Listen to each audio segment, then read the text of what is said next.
Okay, guys. So I think let's continue with some cases um, and see some examples for the application of the ReiK method. And based on that, we're going to begin to practice with each other with live examples from your own problems. So now, now we're at page 46, the method by example. This is the first case that I put in the book and we've really discussed this case way too many times, but it's fun. It's fun to go through it again. So let's study this case. A 35-year-old female came to a session seeking the alleviation from many forms of fears that crippled her life to a great extent. So she was extremely afraid of way too many things. And she mainly came to this session because she had a very odd recent event, okay, that involved a failed attempt to get engaged. She was supposed to get engaged, and the man was great. She liked the man, and it was kind of a traditional marriage to an extent, but she did like the man a lot. But the fact is, when they were approaching the engagement, she knew.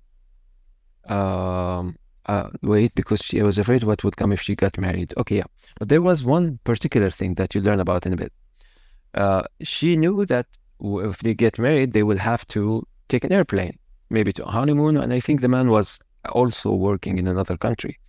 So she actually broke up the engagement or the potential for the engagement because I think it was an engagement actually, because she was afraid to take the airplane, to go on an airplane.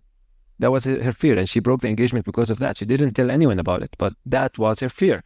If we got engaged, if we got married, I'm gonna have to fly, and I can't do that. And she kept it to herself, but that was the reason she stopped it. Okay, very interesting case. But she also was afraid of what would come if she got married. The responsibilities, the kids and stuff, she was afraid of that. But the main factor was getting into an airplane. So her fears were highly unreasonable, and she knew it. For example, she knew that if she got married, she would have to travel, least of all, for a honeymoon, which seemed enough reason for her to abandon the whole idea due to her extreme aviophobia, fear of flying. After this failed engagement, she knew it was time to seek help. So she knew something was wrong. I mean, I'm breaking an engagement because I'm afraid to fly. This is not normal. She knew it. She knew it was time to seek help. So it's noteworthy that this woman took many human development courses. She was, every course, everything, she would just go to it, and attended therapy for years. She also went to therapists for many years without significant improvement. Moreover, at the beginning of the session, she mentioned that she had more fears than she could even begin to count. She told me, I have so many fears. I don't know where to start. There are way too many. There are way too many. I'm afraid literally of everything. So the therapist begins, for example, the therapist begins by asking questions to get a general idea about the problem, and also because we need to define something to work with. Of course, we cannot work with many fears. We have to define something, to prioritize at least for the session. So the therapist would start with, for example, tell me about your fears. She's saying, and she has a lot of fears, etc. The patient responded, well, there are too many, but I came seeking help due to a significant event that occurred recently. A nice man came and proposed to me, and I actually liked him a lot, but I was afraid of what would happen if I agreed to get engaged, which led me to run away. You laugh as I tell you this, but the main reason for doing that was because I knew I would have to travel with him if we got married, and I have crippling fears about that. I also fear the responsibilities of marriage, of having kids, along with all the other things that can potentially come with it. So she's crippled by those fears. She cannot, she just can't even conceive getting on an airplane, and the responsibilities of marriage and kids, etc., are even more daunting to her. Okay, especially also dealing with the relatives and the events and the things that would come. She was an introvert, obviously. But she came to resolve basic fears, let's say, to begin with. Those fears to begin with. So I said, all right, let's explore the specific trauma as it seems to be very significant. So she began by telling me about her fear of of getting on an airplane, and it seemed significant, very significant to her. So we began with it. So I told her, I asked her, remember step 1, okay?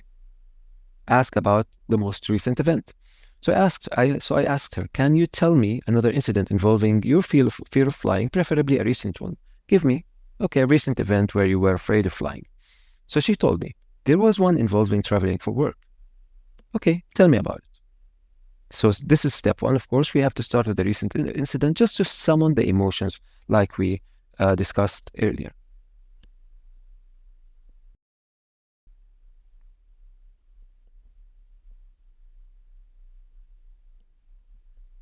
So the patient said, I was selected to represent my company at a conference abroad. But a day before traveling, I freaked out. I cried and went hysterical. So she was planning to travel, but the day before, she just pulled out. I cried, I went hysterical, saying that I can't go ahead with it. Consequently, I canceled the trip and lost the opportunity. It was a big opportunity at her company, which was a big deal, as very few at my company had the chance to be selected. So I asked her, when was that? And she said, about a month ago. This was a month ago. Okay, I want you to imagine that you went along with the trip. Imagine being at the airport, walking through the gate into the plane, and tell me how you feel as you do so. She said, I feel very frightened. Now I'm trying to expose her to the stimuli to stimulate the emotions more and more. So I asked her to imagine being at the airport, imagine walking through the gate into the plane, and to imagine being there. Okay, I am stimulating the emotion. How do you feel? She told me very frightened. Well, she's very afraid. She was shaking at the time. She was extremely afraid, just imagining that. So now I'm even taking a step further.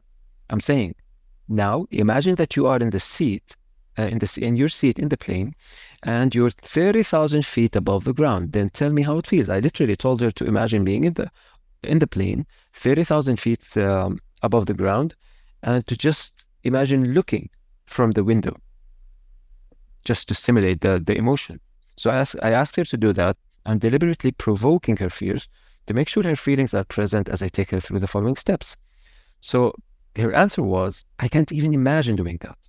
It almost feels like I'm going to faint. She felt like fainting. I just can't imagine it.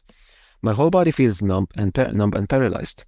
So I asked, what are you afraid of exactly? It's kind of an obvious question, but we're taking the conversation to see any slips of tongue.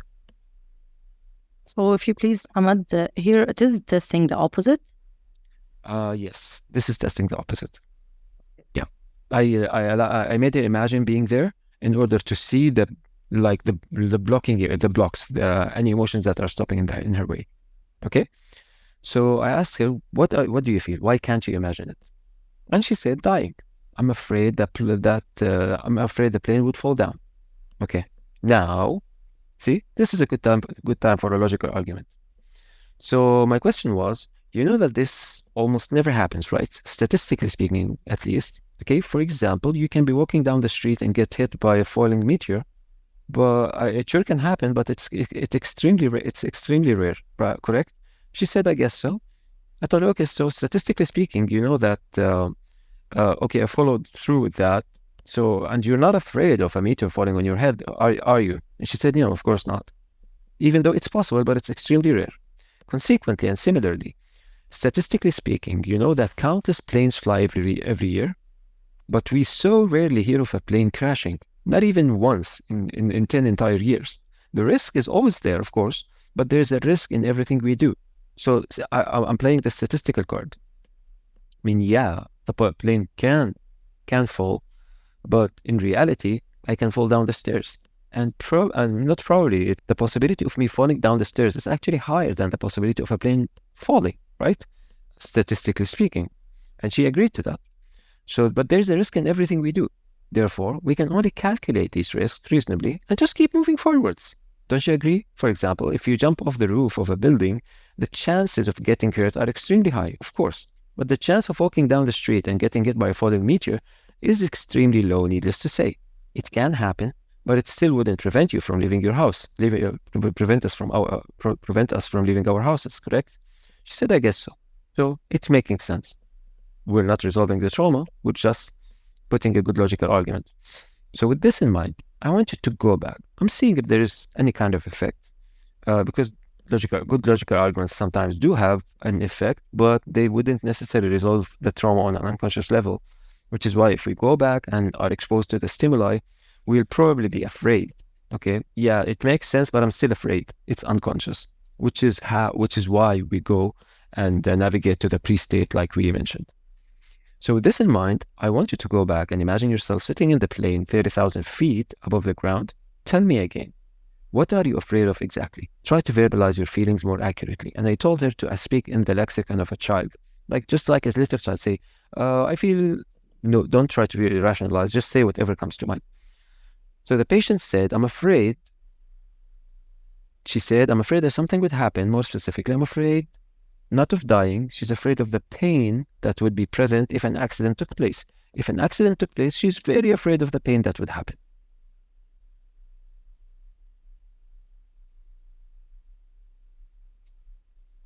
So I told her, death is inevitable, right?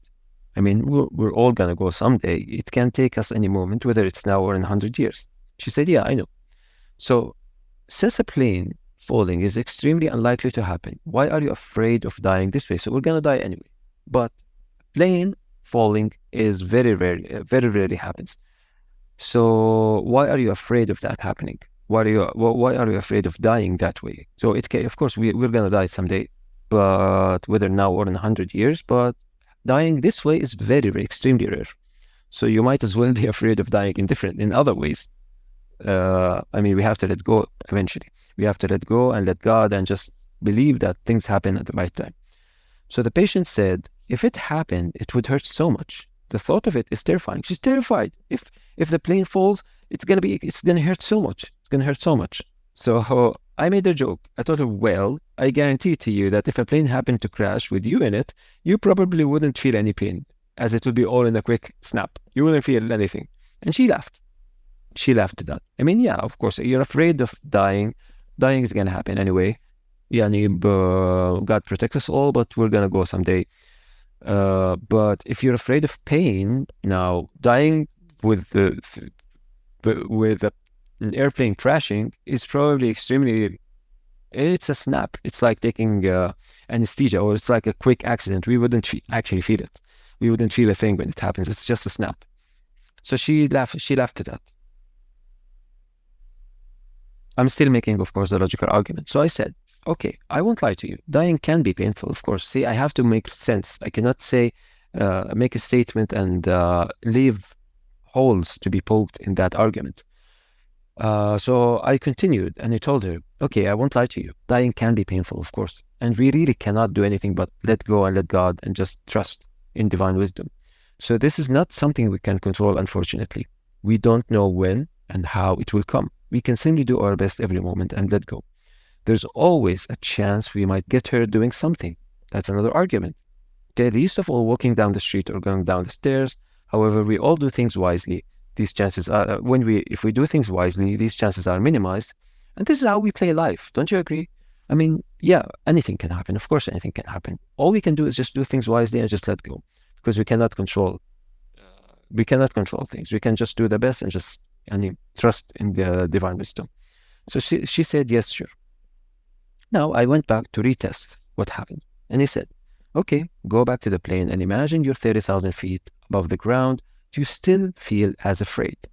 She surprised me by saying, much less, no, I don't feel afraid. And I did not trust that, because this was too soon. I still did not go and navigate through the trauma. She was agreeing with me, agreeing with the arguments, but I know that this was extremely too soon. So I elaborated, diverted the conversation a bit to retest again.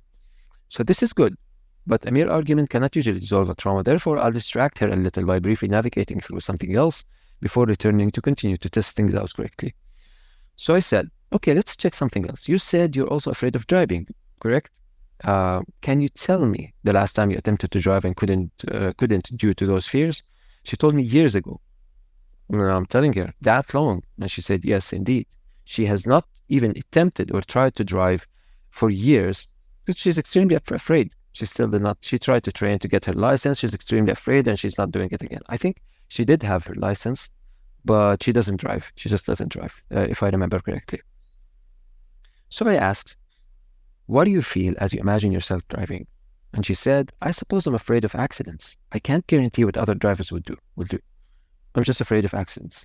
So I said, but you understand that if you took good measures, the chances of something happening is similarly minimal, evident by the limitless cars that drive safely every day. I also have to make another argument. Yeah, of course, there is a chance an accident can happen, but if I drove to the right, paid attention, did not go fast, the chances are minimized. And that's evident by the millions of cars that drive every day without problems.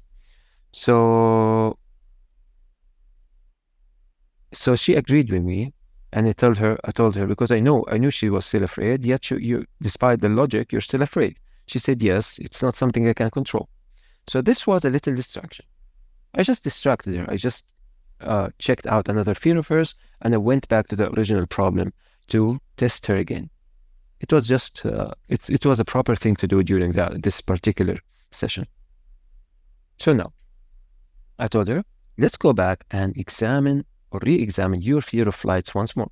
Imagine yourself sitting in the plane 30,000 feet above the ground. Do you feel afraid? And look from the window.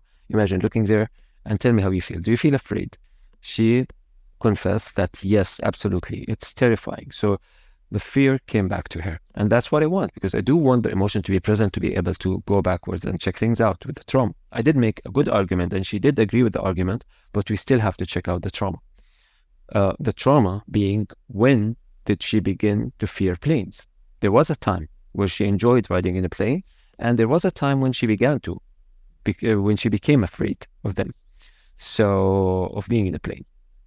So step number 4, I'll begin to explore the first time this emotion was experienced. Now we're going backwards, potentially using the blind procedure to navigate into the trauma. See, step number 3, we did the logical argument. Step number 4, we're going to begin to explore.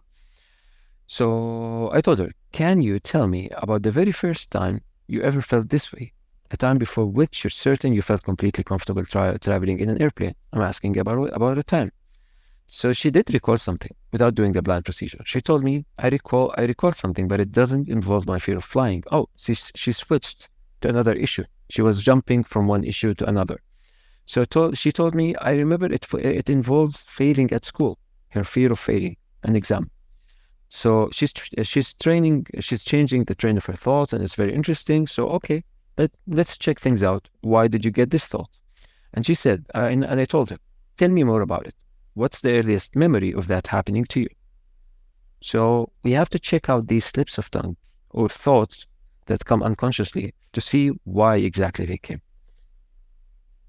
So she told me, maybe during the 6th grade, I used to go through a lot of drama and I was afraid that I would fail, despite the fact that I was a good student. So she was always afraid to fail at school. So I told her, she told me the 6th grade. See, I'm establishing a premise for the point where the trauma happened. So does this mean that you did not have those fears when you were in the 5th grade? So this is the 6th grade. Are you telling me that in the 5th grade you were extremely happy? You had no problem? Would you say that you were completely normal back in the 5th grade? So she said, generally speaking, I would say yes. She agreed. She was okay during the 5th grade. Obviously, what happened in between? I asked. So I'm looking for a traumatic event between the 5th and the 6th grade. So the patient said, there happened to be a mean teacher that scared everyone. She was a very mean teacher. It was said that this teacher kept failing students and that she was extremely mean. I remember hearing my sister and cousin talk about her. She remembers an event where her sister and her cousin were talking about this mean teacher that's present potentially at the 6th grade. And she was very afraid. Oh my God, in the 6th grade, I'm going to encounter this mean teacher who does this and does that and fails everyone. So I asked, did this happen between the 5th and the 6th grade? And she said, yes. And do you think your fear started then? Did your fear start with this teacher? And she said, probably so. She thinks, yeah, maybe she became afraid due to this event. Before that, she was normal. This did not turn out to be the case, but that's what she thought That's what she thought in the moment. And we will go with that train of thoughts. Okay, so can you tell me something beautiful that you remember happening on the 5th grade? A nice memory you cherish. So here we go. 6th grade trauma, 5th grade, she's happy.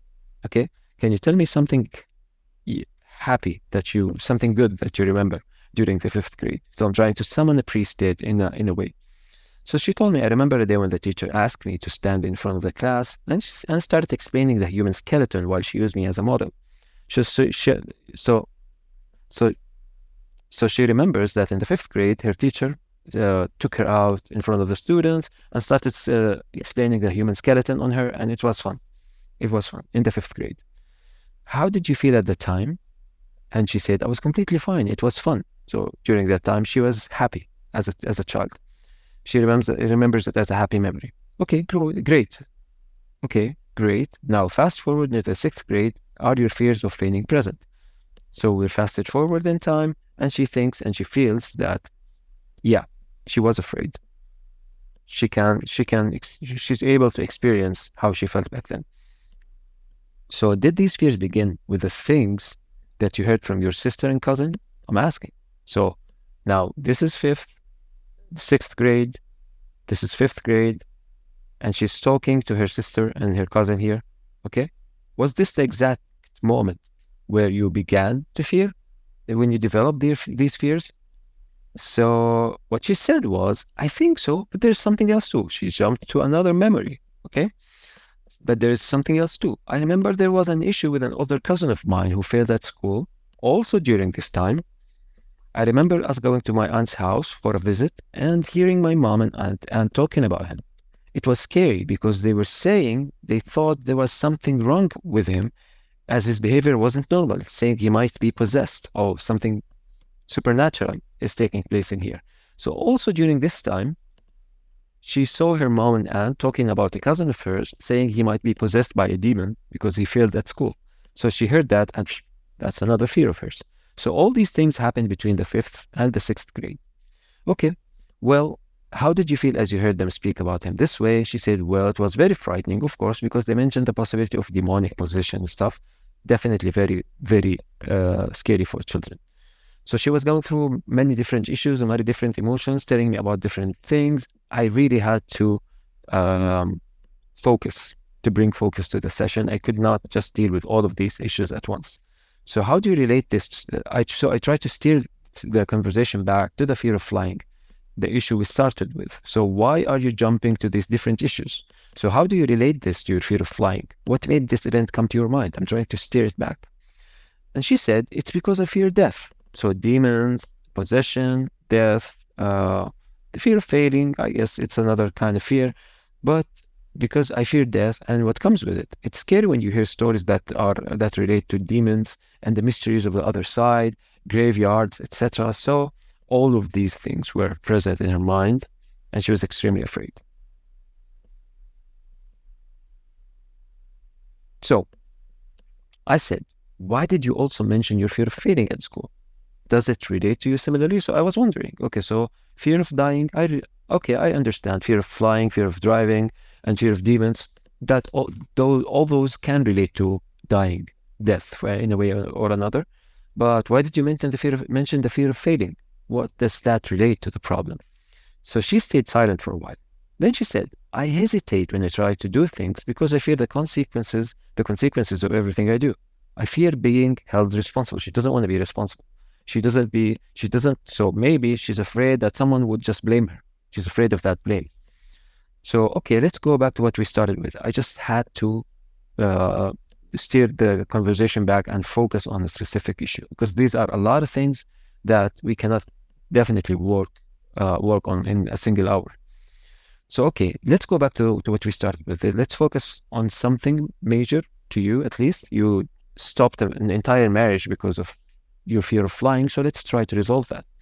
So I want you to go back and reimagine being in the plane 30,000 feet above the ground. Imagine being there and tell me how you feel once more. Just summon the feeling and tell me how you feel. So she said, my chest is pounding. I fear it would crash. She's panicking. She cannot handle it. So I'll supplement with a few additional arguments before I continue. But we did agree that statistically speaking, I'm making her agree with me. We did agree that statistically speaking, to say the least, a plane falling is an event that almost never happens, right? She said, yeah, she does agree. Yeah, it almost never happens. And I supplemented yet again with a small argument about death. So I said, death is inevitable. We can't control when and how it would happen. It happens, okay? We can only do our best, then let go, really. But when it comes to airplanes, the chance of crashing is extremely negligible. So yeah, we will die somehow, someday, but dying in an airplane is extremely statistically low. If it's God's will, it's God's will, but statistically speaking, it's extremely negligible. So, and is way lower than things going wrong during our normal mundane routine. You can be drinking something and choke. You can be going down the stairs and fall. You can be walking down the street and a meteor, God will, hits us. So we cannot control that. So the possibility of that happening is actually higher. Eating, like choking while eating a meal, is actually higher than of that involving a plane crashing. Yet we won't go as far as to stop eating because of these unknown odds, right? Okay, and I will tell you a funny story here. Okay, I once had a case who had a lot of fears. Similar case, but different fears. She had a lot of fears, and I made that example that we can choke eating, and that possibility is way lower than, for example, a plane or a car crashing. Maybe not a car crashing, maybe, but a plane falling, maybe. Yeah, that's definitely the case. But she surprised me by telling me that this is one of her major fears as well, to choke as while she's eating, and that she actually does not eat anything solid. She always eats something liquid, just with a straw, slowly, because she's afraid to choke. So she surprised me with that, and we had to steer the session again in another direction. That was a funny one, actually, because she was afraid of a lot of things. I even imagined if you were speaking with this dialogue with my daughter who's having phobias, she will tell you, this is a new fear that I will create now. Why? It's possible, which is why we have to be extremely wise, and we have to treat every case individually. Because as we speak to the person in front of us, we can tell how to steer the conversation. But that specific one, she did not mention it. And we were talking about different fears, and I was like putting the example, and she's like, I can't, just all water, and I cannot. And I just had to make completely different arguments with that. That was extremely fun. I have another question regarding how you navigated the session. You didn't go with her flow because she mentioned lots of things. You chose that these are not 100% related. My question is that you tested if they are related to the first incident that she mentioned. But then when you didn't find that strong connection, you chose just to stick to what you started with. Yeah, because she has so many fears. There's no way to talk about all of them unless we have like 10 hours. Okay. Yeah. Maybe I would go to her fear of blame, and then we would have to explore the narcissism and the introversion. I wouldn't say narcissism. From now on, when they say introversion or shyness, you all understand that I mean narcissism in the way that you explain it, yeah? So maybe I would have to explore her introversion, fear of social phobias, etc., etc. So there are a lot of issues, but we did have to focus on something major, and we went with airplanes because that was the thing she started with as the most dominant fear right now. Yes. Yeah. You see, guys, this is not moving. Apparently, there's a second setting that I have to disable. Okay. Yeah. Cool.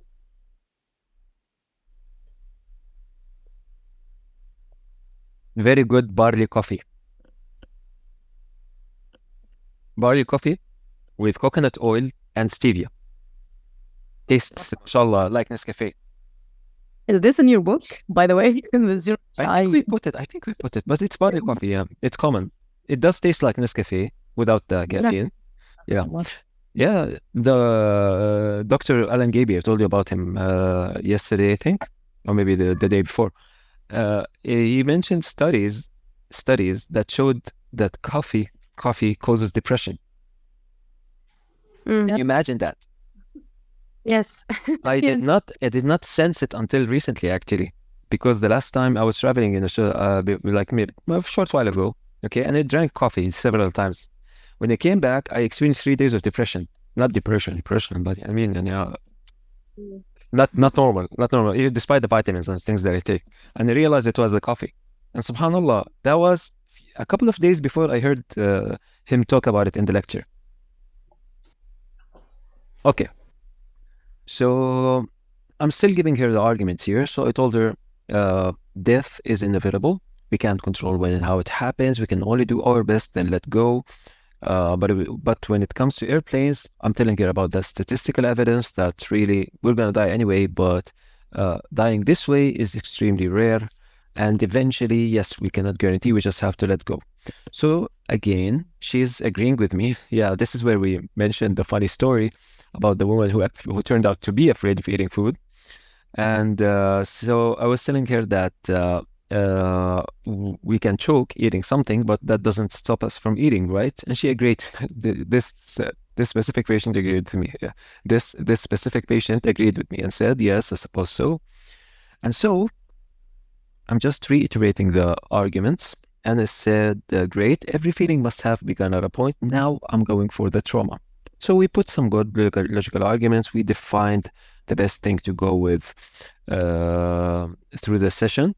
And now it was time for me to go to trace this specific emotion backwards. See, I couldn't have worked with all of the problems she had. I needed to pick one in order to go backwards in time and figure out the time it began.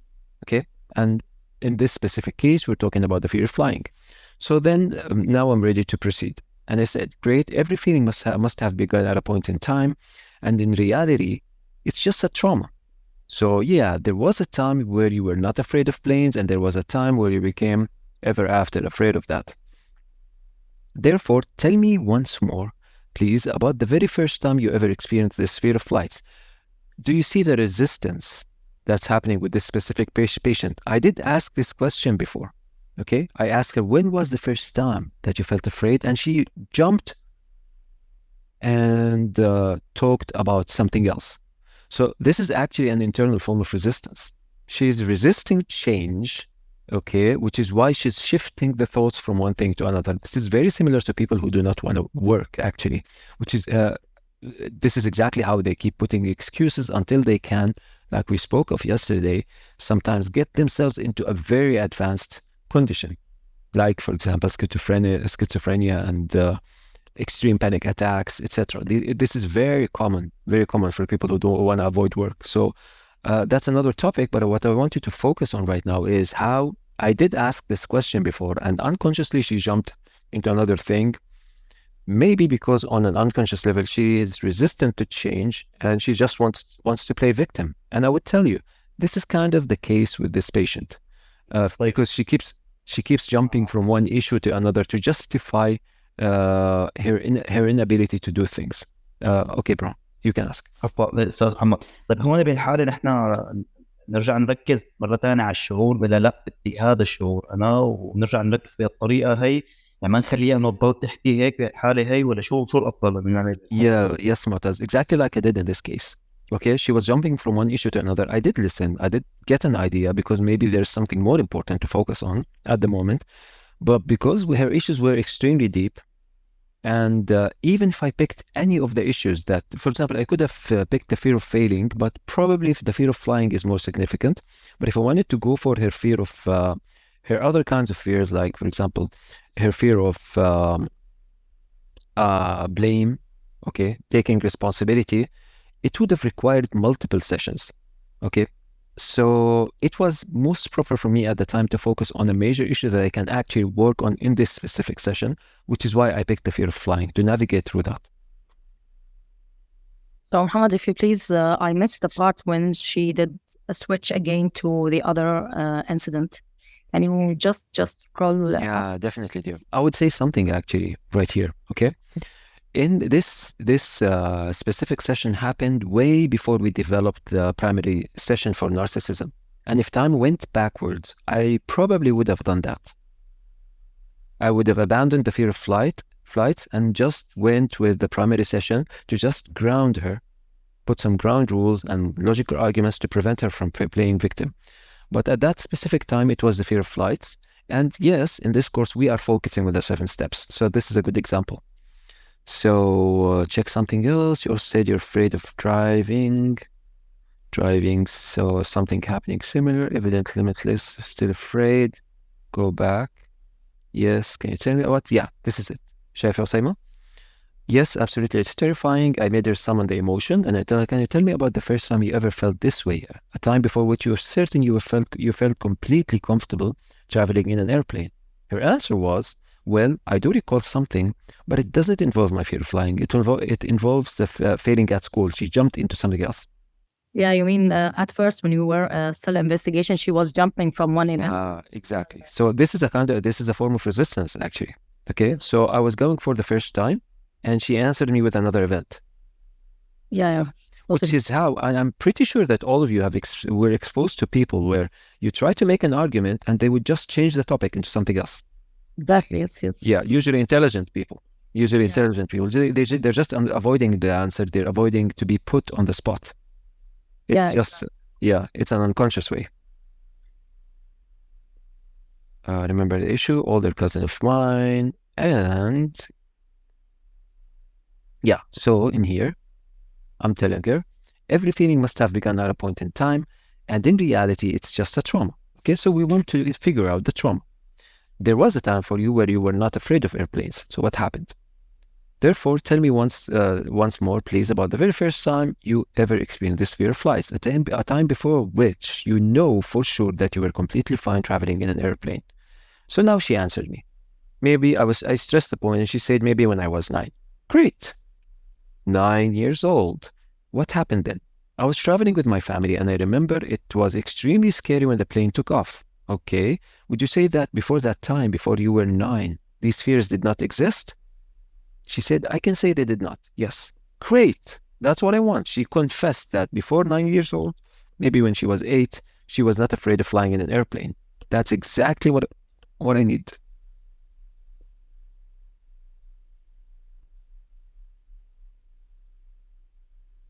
Okay. So did you travel before that time? Good. She told me yes. Was it comfortable? Yes, it was, but I think I was just too young to understand. She's trying to justify. Okay. I'm like, something must have happened in between. I mean, 8, you're happy. 9, you're sad. Okay. So what happened in between? Something must have happened in between. I want you to go backwards in time and imagine reliving an early event of you feeling afraid while the plane is about to take off. She said, okay. She took a short while, and then, all right, I'm there. So I'm asking her to go backwards in time, and to live an early event of you feeling afraid. We're summoning the emotion. So she told me, yeah, I'm there. She's at that event where she remembers being extremely afraid. And I told her, do you feel afraid? And she said, yes. What are you afraid of exactly? I'm just reiterating, emphasizing the problem. She said, I'm afraid that the plane would crash. Okay, can you tell me about the first time you ever conceived the idea of a plane crashing? Great. See, I'm asking the questions because I'm looking for these keywords. I want to ask her, when was the first time that you became afraid of a plane crashing? So a plane crashing is an image, see? A plane crashing is an image. What I care for is, when did this image get into your unconscious? What did you hear? Who told you about it? So this is exactly why I sometimes keep asking the questions again, because I'm looking for these keywords. Okay? عندي سؤال أستاذ محمد. Yeah, sure. Yeah. في وحدة يعني هون من صحباتي لما أطلب منها إنه تتخيل الموقف هي ما بتتخيله وهي تشعر فيه الحين. طلبت منها يعني كم مرة، ولكن هي جالسة تتخيل الموقف على أساس إنها مع إنها صورة ثانية، كأنه يعني أنا بسألها مباشرة الحين يحدث، هي تقول لي أيوة كنت كذا وكنت كذا وكنت كذا. وهل يعتبر هذا نوع من المقاومة ولا إيش يعني؟ It's possible, yeah. It's possible, ميساء. كم مرة حاولت معاها وكل مرة برجع أقولها تخيلي الحين مش كنتي. ما تغمض حتى عيونها يعني كأنه مش حابة توصل. Sometimes you have to guide her a little bit. You can ask her to close her eyes. Like you tell her, close your eyes right now. Imagine being there. what do you see around you? See, you can ask questions in the present tense. This will help her experience the feeling. Yeah. Thank you. Sometimes it's resistance, and sometimes just you have to rephrase the questions in a way that makes it easier for her to imagine. So here you didn't choose the blind procedure. You just asked her to imagine. Exactly, because she gave me an answer. Yeah. She did give me an answer, and that's good enough for me, right? Okay. Yes. Mohammed, for these cases, for me, for example, I try to make them in another situation. For example, I told her, imagine that you are now on the sea, for example, or in a place where she can imagine and feel this. I make it. Let's say it in Arabic. يعني أنا أحطها في situation في وضعية إن هي تقدر تتخيل، تقدر تحس بالشعور في مكان، مثلا تخيل نفسك جنب شلال، تخيل نفسك كذا، فهي هنا تصدق إنه هي لما تكون بالخيال تقدر ترجع لنفس الشعور. لما أوصل لهذه النتيجة بعدها أقول لها عيشي نفس هذه الوضعية مرة ثانية فتقدر Yeah. Definitely, Sabrine. It's an intelligent way to have her experience the feeling. Like you see, like you've seen, guys. Sometimes even without performing the blind procedure or going backwards, sometimes if you throw the correct argument, you would make the person experience the pre-state. As in, for example, I'm afraid of the dark. When I look at the darkness, I am afraid something would come. I feel the rush. Okay, if I just say simple words like, for example, a baby. At one point of its life, it was like looking at the darkness. Mom turned off the light. This means nothing except, for me, it looks at the darkness. It's nighttime and I sleep. There's nothing else on its mind. The baby was able to see that. Sometimes just by saying specific words will allow the person to navigate, because it does make sense, and as well it relates. We can relate to it. We all were babies at one point. So yeah, definitely we do that. We do that with experience. Yeah. Okay, so let's continue. So I was looking for the keywords, and the keyword in here was crash. Okay, so I want to know this image. When did it form in her brain? When did she conceive of that image? So when was the first time you conceived this idea? And she stayed silent a little. She started thinking about it. Remember, it's between 8 and 9 years old, and she said it was my brother, maybe a year earlier. So great. We have 9 years old. She's afraid.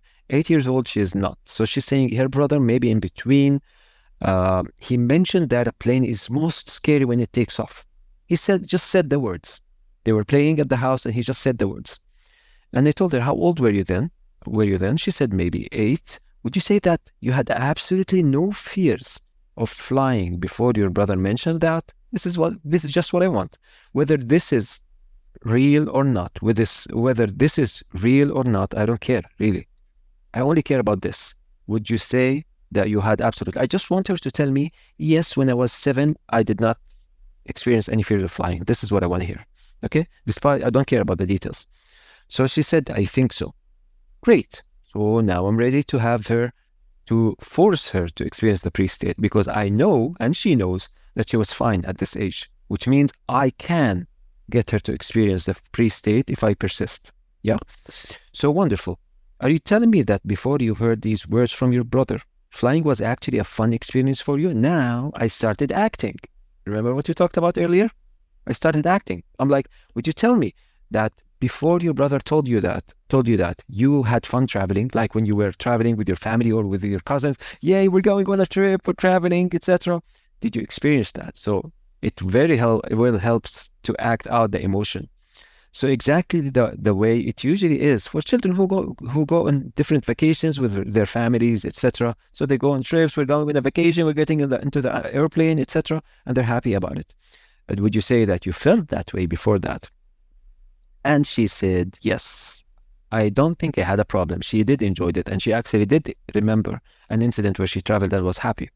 Were you excited when you traveled before that time? And she said, yes. I remember traveling with my cousins earlier. It was fun.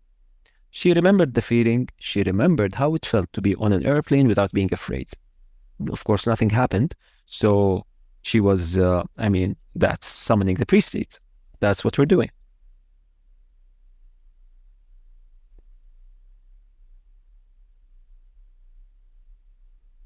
Okay. So now I'm telling her, great, let's go backwards in time. You're 9 years old. The plane is about to take off and you feel extremely frightened. Now I'm retesting.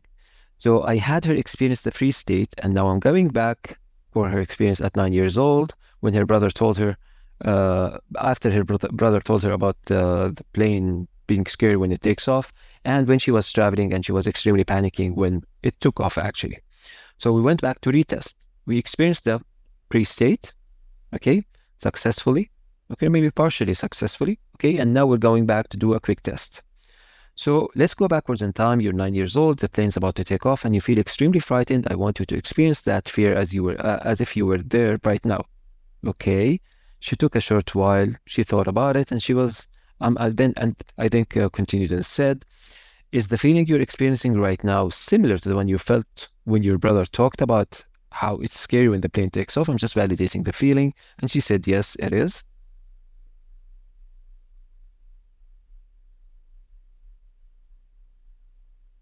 Oh, I'm doing the blind procedure in here.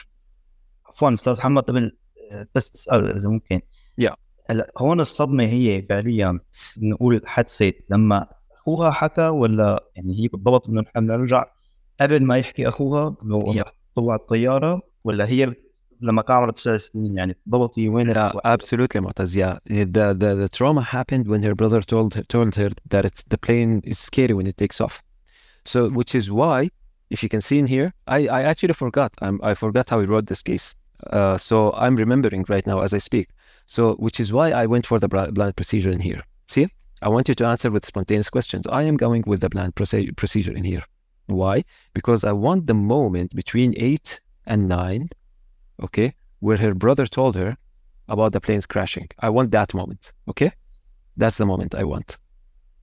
Okay. So we did experience free state briefly, but obviously during the session, I was not convinced that that was enough, which is why I went back and I did the blind procedure to go to the moment where her brother told her about the plane crashing. Yeah, so I was yeah. I asked a question here. When you went to the pre-state and then you jumped back to what happened at the 9 years old, do you ask her to live the experience again and check her feelings, or you can just I possibly can here. Yeah, because there will definitely be an effect. But obviously, I wasn't convinced that it was enough because there was the trauma. I did have her experience a pre-state, but it was not per se related to what her brother said. But you can also ask in another way directly. How do you feel about it now? Yeah, you can definitely, and there's potentially a change. Definitely, there's potentially a change. Yeah, there was a change actually. How do you ask her to imagine, or to now? What are your feelings towards that incident? You can do just to imagine. Go back to the time you were 9 years old. The plane is about to take off. How do you feel? How do you feel as that happens? Actually, I just want to tell you something about this patient. This was the only session we did. We did talk about other issues later, but this was the only session we did on airplanes. Okay, and she did report to me later after this session that now, when she travels with her mom and sister, she's the one who comforts them. They're afraid, and she's like, "No, don't be afraid. There's nothing to be afraid about." So she did report that to me after we finished the session. Yeah, and it was great. This was the only thing that we did. Actually, it's exactly written the way it happened, the session, and as you can see, her fears were extremely strong. Mashallah, it was great. So I am utilizing the blind procedure in here, and I'm saying, okay, I want you to answer with spontaneous answers, even if they weren't completely accurate.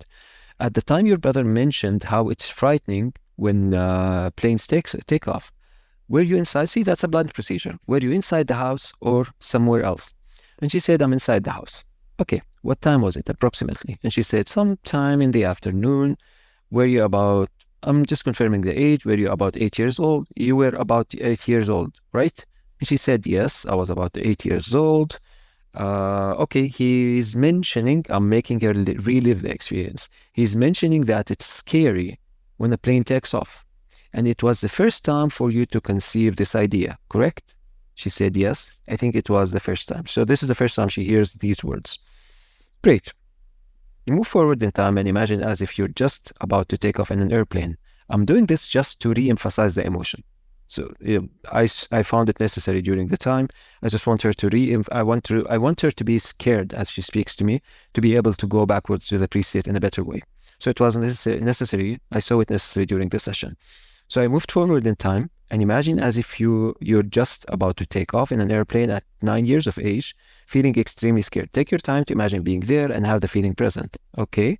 She took a while. She imagined it. She experienced the emotion, and I actually put her through another test. Put her through the test and said, move forward in time to this very moment and imagine that you're traveling this very day and are actually 30,000 feet high right now.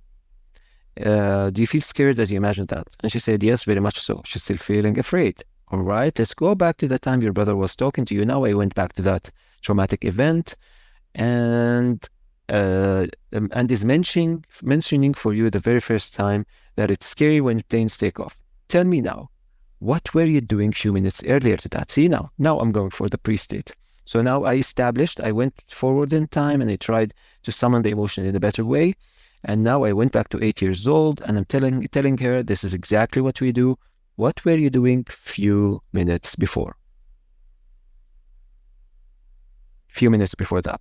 Okay. And she said, nothing specific, I guess. I was just in the house. Great.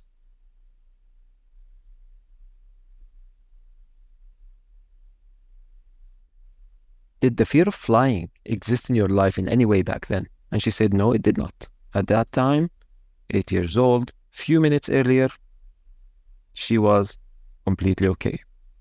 What were you doing? Probably playing with my sister. She remembers, okay, a few minutes earlier, she was playing with her sister.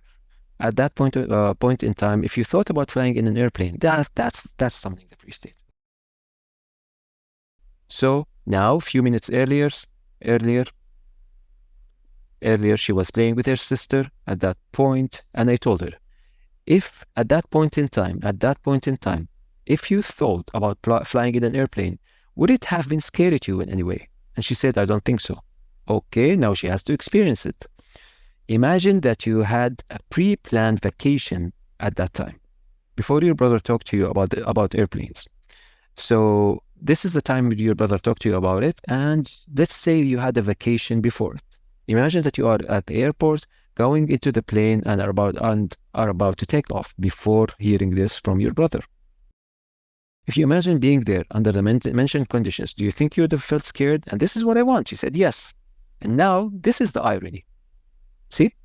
So now, by now,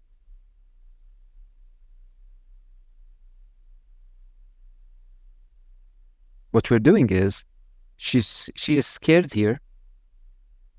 She's scared here. At 9 years old, she developed the fear, right? But if you flied in an airplane before that, let's say at this point, let's say at 8, 8.5 or 8 or 7, whatever. Maybe this is 8 years old is when her brother told her. So you're flying 7.5, okay? You have a vacation, you're going to the airport and you're flying with your parents. How do you feel? Do you feel scared? She told me she imagined it. She imagined being at an airport when she was 7.5 years old. And she's like, yes, I feel scared. And that's the irony. This is where I throw the logic at her. So I told her, why would you feel scared, considering that at that point in time, you had absolutely no fears that concerned flying in an airplane yet. At that time, you thought of flying as still normal and fun for you. It's a vacation. So why do you feel scared imagining it right now? So hon, this is, Jama'ah, this is where the irony hits the mind, the mind. It's like, I know, yeah, at that time I wasn't afraid. I imagined myself at 7.5 years old, going through the airport. I do feel afraid because I'm afraid right now, but back then I was not afraid. So if I imagine myself being back then, I shouldn't be afraid, but I'm afraid. See, there are a lot of ironies playing these at the same time. But if I keep stressing with the right words, suddenly she experiences it. And when that happens, this is where the change occurs. This is what we're doing, exactly. So I'm telling her, why would you feel scared considering that at that point in time, you had absolutely no fears? So I am stressing again. Go back to that time, just a few minutes before your brother talked to you about airplanes, and tell me again what happened to what if you happen to travel then? Would it be scary or fun for you? She knows it would have been fun. No, it wouldn't have been scary. So she said it would have probably been fun indeed, just a vacation that I'd be excited about. Hon, she actually started to relax. Her gesture began to relax as she said that, because she started experiencing that traveling was fun at one point. Airplane, traveling, fun. And see, we throw logical argument. I did throw a lot of logical arguments then. Now, the logical arguments start making sense. Yeah, traveling is fun. Yeah, I do remember going in an airplane. I had fun, etc. And we traveled, and we had. Yeah, it's indeed, airplanes do very rarely crash, and it rarely happens. And we will all die one day, but it very rarely happens this way. So see, the logical arguments would start like making sense more and more because she is experiencing the pre-state. So see, she started to relax. I said, okay, now I started to do the time testing. I'm trying, remember, once we experience the pre-state, she relaxes, right? But when we start navigating through different events and doing different tests, the degree of relaxation does increase significantly. I'm not sure why, but it does. Okay. So I told her, okay, I want you to fast forward in time and relive the experience of your brother telling you about airplanes. I'm testing against experiences. He's saying that it's scariest when it's time to take off. Take off. Imagine listening to your brother as he says that and tell me how you feel. Does it feel scary as before? Now I got her to go to the event at 9 years old. She's listening to her brother telling her the plane is most scary when it takes off. So she's reliving the experience. She's reliving listening to that. And I'm telling her, does it feel as scary to you as before? And her answer was, not like it did before, no, but it's still a little bit scary. So a little bit scary. So now she's listening to her brother. It's not terrifying. He's just telling her something. Maybe it's a bit scary, but definitely it's not as scary as before. And I think all of you kind of feel the vibe as we talk as well. That's very interesting. Tell me how you feel. Less scared imagining. Okay. How about if you... Oh, no. So I did another test. I'm like, all right, move forward to the time you were traveling at 9 years of age. Imagine being there as the plane takes off and tell me how you feel. Now I'm testing the time when she was 9. Okay. She said, I actually feel less scared imagining that, to be honest. Okay, she's 9 years old, she's in the plane, and the plane's about to take off. Close your eyes, tell me, how do you feel as you imagine being in the plane and the plane taking off? And she told me, actually much less scared. I actually feel less scared imagining that, to be honest. It's not a terrifying thought to me, at the moment at least. So how about if you happen to travel this very day? I'm increasing the test, okay? The intensity of the test. So this very day, I'm putting here to the test here. So how about if you happen to travel this very day? Imagine being in the airport right now. How would you feel doing so? She said scared. She immediately got scared. But she said, to be honest, I think I can probably handle it. That's the thing. Okay, I feel scared, yeah, but I think I wouldn't faint. Okay, I can handle it. I'm scared. My heart is pounding, but I think I can handle it. I wouldn't faint or freak out like happened earlier, like it happened, the way it happened earlier. So I increased the test yet again, the intensity. And I told her, how about looking down from your window 30,000 feet above the ground? Would you feel scared? And this was an interesting part. And I think all of you as well are feeling it right now. When she imagined looking from the window 30,000 feet, she told me, not that much. Something happens when we just move through the timeline, and I guess you guys are feeling it. So I bet you guys are feeling it. So she did say scared. She did say scared when I told her, how about traveling tonight? But she said, I can handle it. But when I told her that, imagine looking from the window, how do you feel? She said, really not that scared. And that was extremely interesting. Okay. She said, maybe yes, but it really feels different. I'm imagining looking from the window and I'm actually feeling that I can almost have fun doing so. It's amazing. She was surprised. She saw the positive side of that experience. So now, after we did that, obviously we did tackle the trauma, and obviously there was a degree of change in her perception. So it was time for step 7. where I told her, wonderful, I want you to test yourself for the coming couple of weeks. I wasn't sure she's going to travel during this period, but just to see how her perception plays based on what we did. So challenge yourself in different ways and observe your reactions. Do that, please. Then give me a feedback about the way things are resolving. Is that okay? She said yes. Thank you very much. So I did put the note in here. She came back for a couple of sessions later, during which she stated significant improvements as we worked on her other issues. She confirmed a few months after that she's significantly better, and even mentioned humorously that during the recent travel, she was actually the one who comforted her mother and sister during the trip. And that's definitely a very huge change based on what we did. So here, Mohammed, you retested all the incidents, all the previous incidents, but it's not necessarily to do that every time. ما فهمت. I didn't understand, Saima. If you can still ask again. So here you retested all her feelings with all the incidents that happened. Yeah. So it's not necessarily to do that every time. No, it depends on you. Sometimes you take a mediating event, sometimes you don't. Sometimes you ask with the fictional future event. Okay. Sometimes you don't. But all in all, as you've seen, it's strange that when we retest the emotion again after we access the pre-state, the degree of relaxation increases extremely quickly, and sometimes and usually surprisingly quickly. And again, I will ask you just this to make sure that I got it clear. When you retest, you usually tell her to relive the incident and imagine her feelings, but you don't ask directly, how do you feel about that incident? I would basically not ask her, how do you feel about that incident? I would ask her to relive the experience. Yeah. And tell me how she feels. Yeah, because I think it will make a difference. This is the mistake that I was doing sometimes. Oh yeah, you have to make her relive it. Like, be there, close your eyes and be there right now. Okay, imagine being there and tell me how you feel. Yeah, perfect. Thank you. طيب Yeah. أستاذ محمد، لو هون يعني ما كان في مجال، ما في شيء هي فكرة المسامحة بالجلسة، ما كانت موجودة شيء أنا ما عديتها يا ترى ولا لا؟ No, Mu'taz, we did not speak about this at this moment.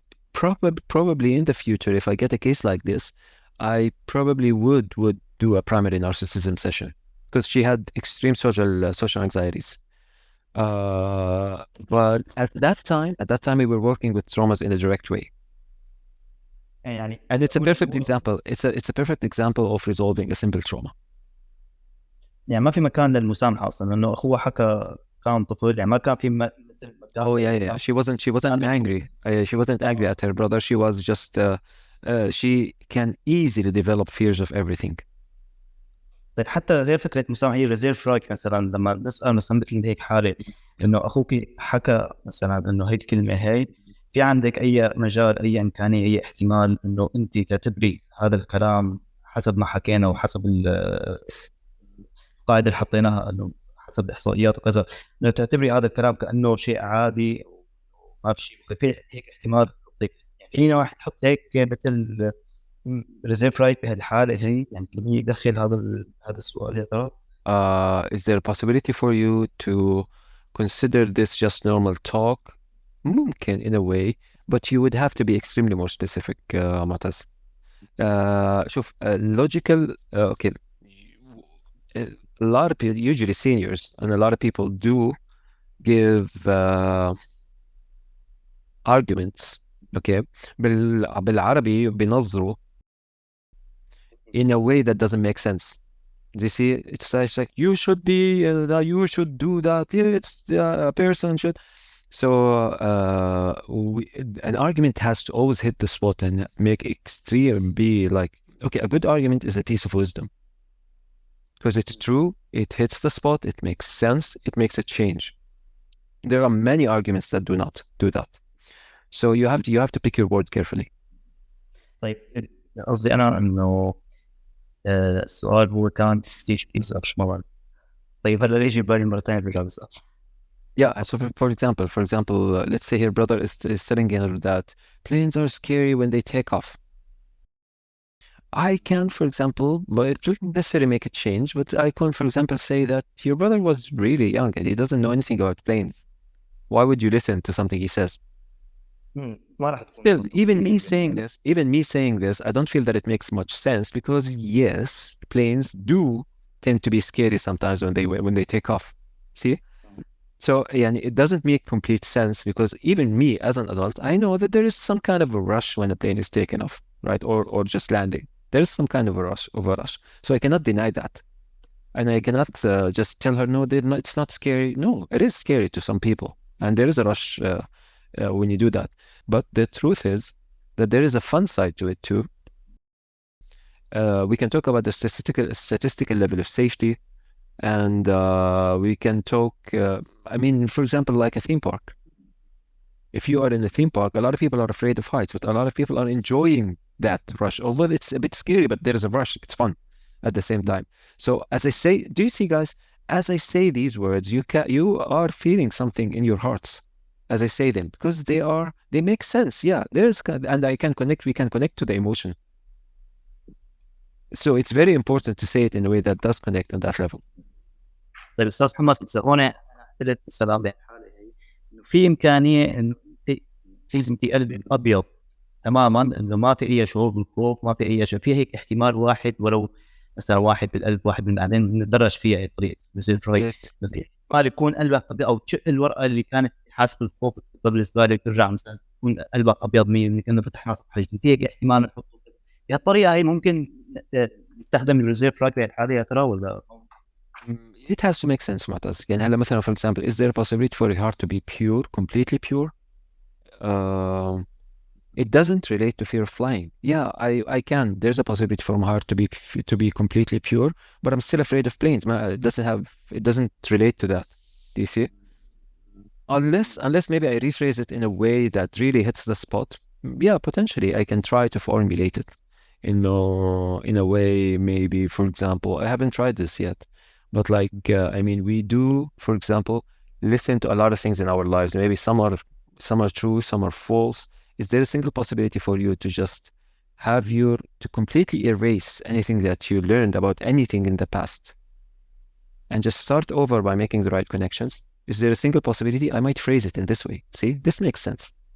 And it does hit the spot as I ask it this way, which is why we have to be skilled in choosing the words correctly as we speak to people. And trust me, it makes all the difference. Yeah, sometimes I would choose a word that gets a negative reaction. Sometimes you choose a word that would get a positive reaction. You're talking about the exact same thing. Just the choice of words. So here, Mohammed, did her other fears disappear, or since they are not related from the beginning, you didn't even check? Yeah, many of her fears did disappear. She improved very much, as you can see. But this particular patient has a problem doing the work. Discipline, yeah. The fact that, for example, and you have to practice this to get to the point, she would find an excuse to justify that no, I can do it. Okay. Yeah. So this problem is present, but she did improve a lot. But she does have this issue, and hopefully she's working on it. I spoke to her last time. It was a very long time ago, but I do remember this. So it's very possible that she changed during this time. But I was in the last session, for example, or the last 2 sessions, I was putting her through a lot of tests to prove to herself that you can commit to the minimum, to the minimum. She did have resistance, this particular one. So here you're referring when you were working on her narcissistic part. Yeah, the narcissistic traits. Yeah. Okay. Yeah, the social phobias, developing skills. Yeah. Yes. Yeah, thank you. Awesome.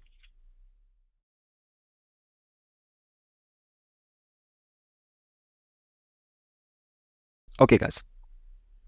So we'll continue with with other case studies from the book just to solidify our understanding of the method. And case studies, the following chapter is comprised of real cases. And I urge you to read and study the scripts of those cases carefully, as it's the best way to understand how the method is applied in real life. So it's good to study different cases to see how we can approach different problems from different angles. Okay, so some notes, of course. I'm telling everyone that the following scripts come from actual cases, but I did change the details to protect the privacy of the patient. So I did switch events and change things and combine some cases in different ways. So multiple sessions are sometimes combined into a single one, eliminating insignificant parts in order to avoid redundancy. Different cases have been chosen to represent a variety of problems, avoiding those with similar traumas and resolutions. So I did my best to put cases that speak of different problems for the sake of having a variety as much as possible. Okay. This is a good one, actually. Sometimes a patient experiences a good state of relief quickly during the first half of the session. Sometimes I do separate a session into two halves, actually. Maybe some of you experienced that when they spoke to me. When I see that there is a need, there's either a quick relief, to which I would love them to take it to try to test themselves first and report to me what happened. And sometimes I would choose to give them some exercises and to ask them to come back for the second half of the session to discuss what happened and proceed with what's left. So that's not uncommon. I do that sometimes in sessions when I see appropriate.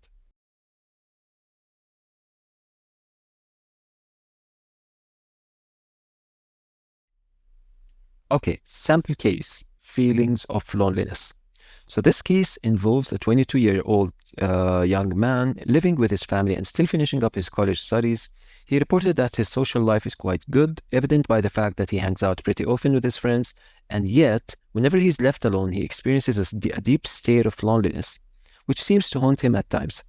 He can get sensitive whenever he feels rejected and wishes he could bring himself to feel more grounded. Okay, so he's a fairly social person, but he is not as confident as he would love to be, and he does have some feelings of rejection and doesn't feel that he fits very well within the group. He experiences as well some feelings of loneliness, etc. So let's see how he phrased it during the session. Okay, so I'm asking him, tell me about your problem. And he said, well, despite the fact that I have a very good social life, whenever I retire at night, okay, so that was one of the most significant parts of the problem. Whenever I retire at night, I feel extremely lonely.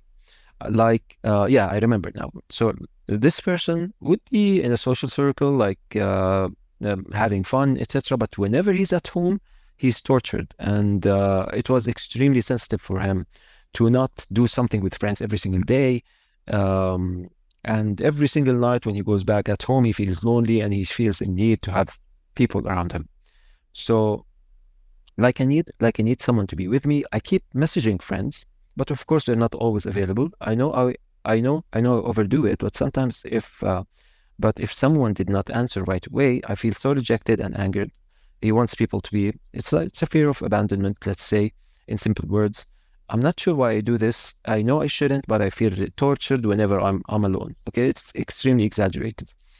So I began by asking him, obviously, about his relationship with his family. So he's at home and he feels alone at the same time. So I asked him, don't you resort to your family when you feel lonely?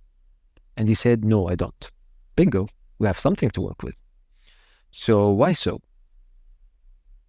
We've never been that close. He never felt close to his family.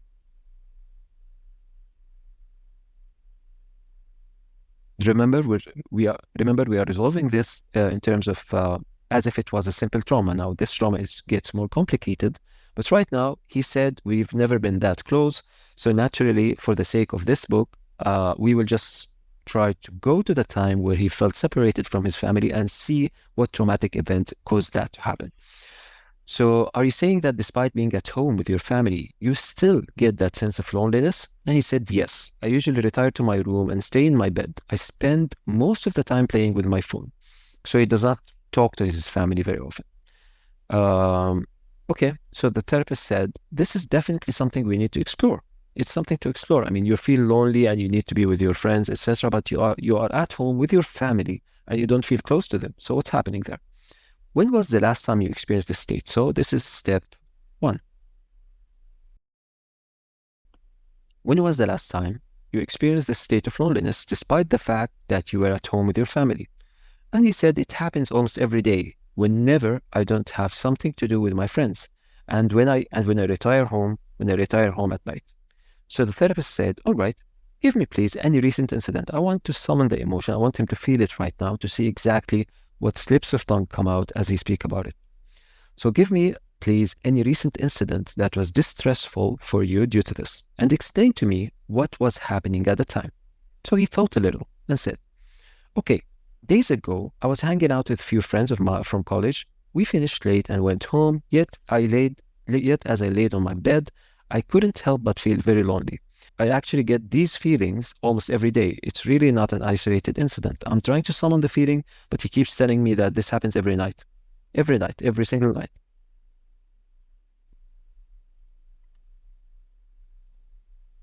Okay, so I want you to experience this feeling as if it's happening right now. So imagine that you're retiring to your bedroom, sitting on your bed, feeling lonely, and tell me how you feel doing that. So I told him to close his eyes, to imagine being in bed, it's nighttime, he's playing on his phone. I'm trying to see exactly what he's feeling. So what he told me was, I feel so lonely and it bothers me a lot. Okay, so I asked, what physical sensations do you get that you can associate with that feeling? I'm trying to solidify the feeling. How do you feel physically as you feel that kind of loneliness? And he said, do you know that the feeling you get when you're sick at the stomach? It was very strong, like you're almost nauseated. It's similar to that. I also feel a great sense of emptiness in my chest, and it hurts. He feels a lot of emptiness in his chest, and it hurts, and it's like almost he's nauseated. He's extremely bothered by it. Very lonely. He feels extremely bothered by it.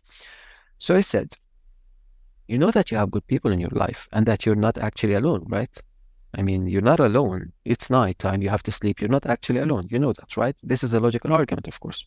And he said, yes, I do. Yet, you still feel like you're alone. And he said, yes. Okay, what makes you feel this way? I'm looking for slips of tongue.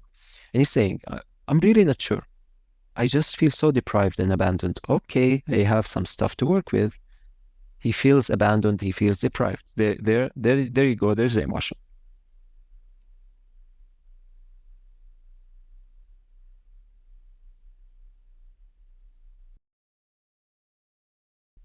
So look at that. I will attempt to have him test the opposite. I'm testing the opposite in here to see what feelings stop him from experiencing his ideal state. And let's say, okay, imagine that you're in your bed, feeling completely secure and loved. You feel warmth because you feel surrounded by your family and the people who love you. Imagine being there. What do you feel as you try to imagine that? Okay, just imagine it. I don't want it to, I know it's not happening with you. Just imagine it. Imagine being in bed and feeling extremely secure and warmth, feeling the warmth, feeling that you have people who love you and just sleeping peacefully. Just try to imagine that. And he said, I don't feel that I have a family. He answered with something strong. I know it's strange, but this is how it feels. I don't feel that I have a family. So I said, all right, this belief has certainly been triggered at a certain point in time. I am looking for the trauma. Okay. So he definitely, remember what we said, you definitely was running around the house at 1.5 years. So what happened? When did you feel abandoned? And we need to examine the event that was involved at the time you first began to feel this way. Therefore, I want you to examine the recent memory you told me about once more. Imagine that you're in bed right now at the end of the day, having no one to talk to, and tell me how it feels. So I'm resummoning the feeling again, and he told me it feels horrible. He closed his eyes, he thought about it, and he told me it feels horrible. It really feels bad. So what I'm doing in here is just having him really summon the feeling in a good way so we can work on it further and go trace it backwards to the first time it happened. So I asked him, can you remember the first time that you began to feel this way? This feeling that you're feeling right now, this horrible feeling that you're feeling right now. Can you tell me about the first time you ever experienced it? Okay. Which you were completely, the very first time before which you were completely unaffected by those thoughts. Take the liberty in going backwards as far as necessary. So I told him to go backwards and tell me about a time where this horrible feeling did not start. When did it first begin? So he told me, I recall an incident when I was a kid. I was walking down the street and an older kid bullied me by spraying me with water using a hose that he was playing with. He then slapped me and hit me several times. So he was just walking down the street and a kid was playing with a hose. He sprayed him and then he started hitting him and slapped him several times. And I was left in the corner crying. People passing by looked at me and did nothing. And he was just crying in the corner, and people were passing by and looking at him, and they just did nothing about it. I can vividly remember two girls passing by and saying, "Oh, poor kid," and they just kept walking. As they saw me in that corner before continuing their way, they just kept walking. They just said it. So I went home and slept in bed crying at that day. Okay, so how old were you when this happened? And he said, maybe 9. I don't remember it well, but maybe 9. Okay, I said, why didn't you defend yourself? What prevented you from defending yourself? And he said, how can I? He was much older than me. Okay, so he did have a reason. The kid was older. He would have probably done something if he felt supported. Even if the kid was older, you know, even young kids who feel supported by their families, if they get hit by someone, they would shout, "I will tell my dad. I will show you what will happen." So if he felt supported, he would have actually acted out, despite the fact that the kid is older. Okay. So I told him, you could have defended yourself even if he was older. Why didn't you? And he said, I was afraid he would hit me even more. He was afraid he would hit him even more. So did you tell your parents about it? He said, no. I asked, why not? Why didn't you tell your parents about it? I mean, an older kid hit you. Why didn't you tell them? Why didn't you tell them? So he remained silent. I asked again, why didn't you go home right away and tell your parents that an older kid hit you? And he answered, they wouldn't have done anything. They were never there for me when similar things happened. So he was 9 years old, and he felt that his parents were never there for him. So he felt really alone, even at that age. So I asked him. He said, they were never there for me. So I asked him, did incidents like this happen before? Well, were there incidents like this one earlier to that?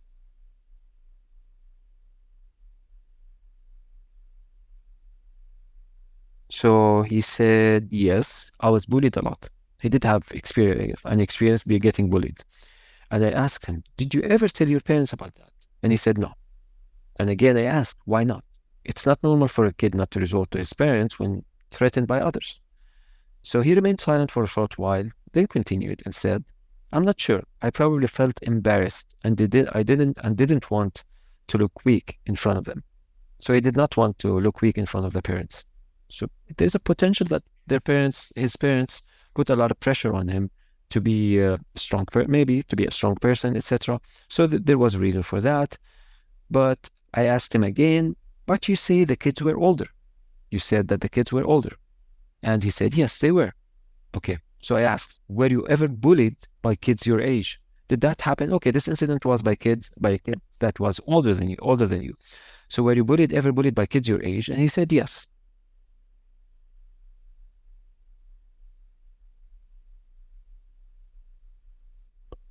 And I told him, what did you do? And he said, I hit them back. He did defend himself. Great, that's great. And that solved the problem? Yes. They never attempted to do anything again. Okay, so clearly the problem was with kids who were older than you. You were overpowered. That's what happened.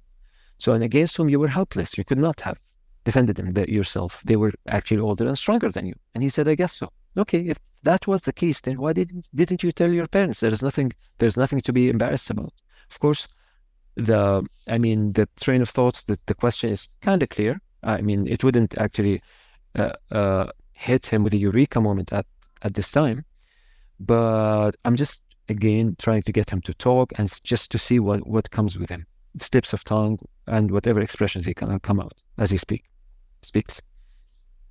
So I don't know. I guess I wasn't sure they would help or care. So at 9 years old, and even earlier, he did not feel that his parents would care.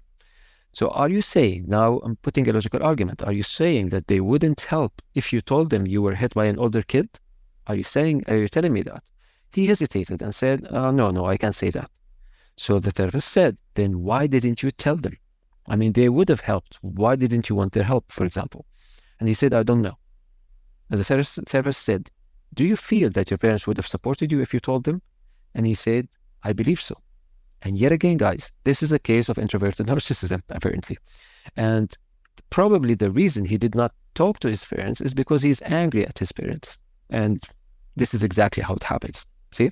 Angry because of some events and incapable to get over get over the issue. So it's again another case of introverted narcissism in essence, but we are dealing with it again as a simple trauma for the sake of this book. It's unbelievable how many cases are related to this.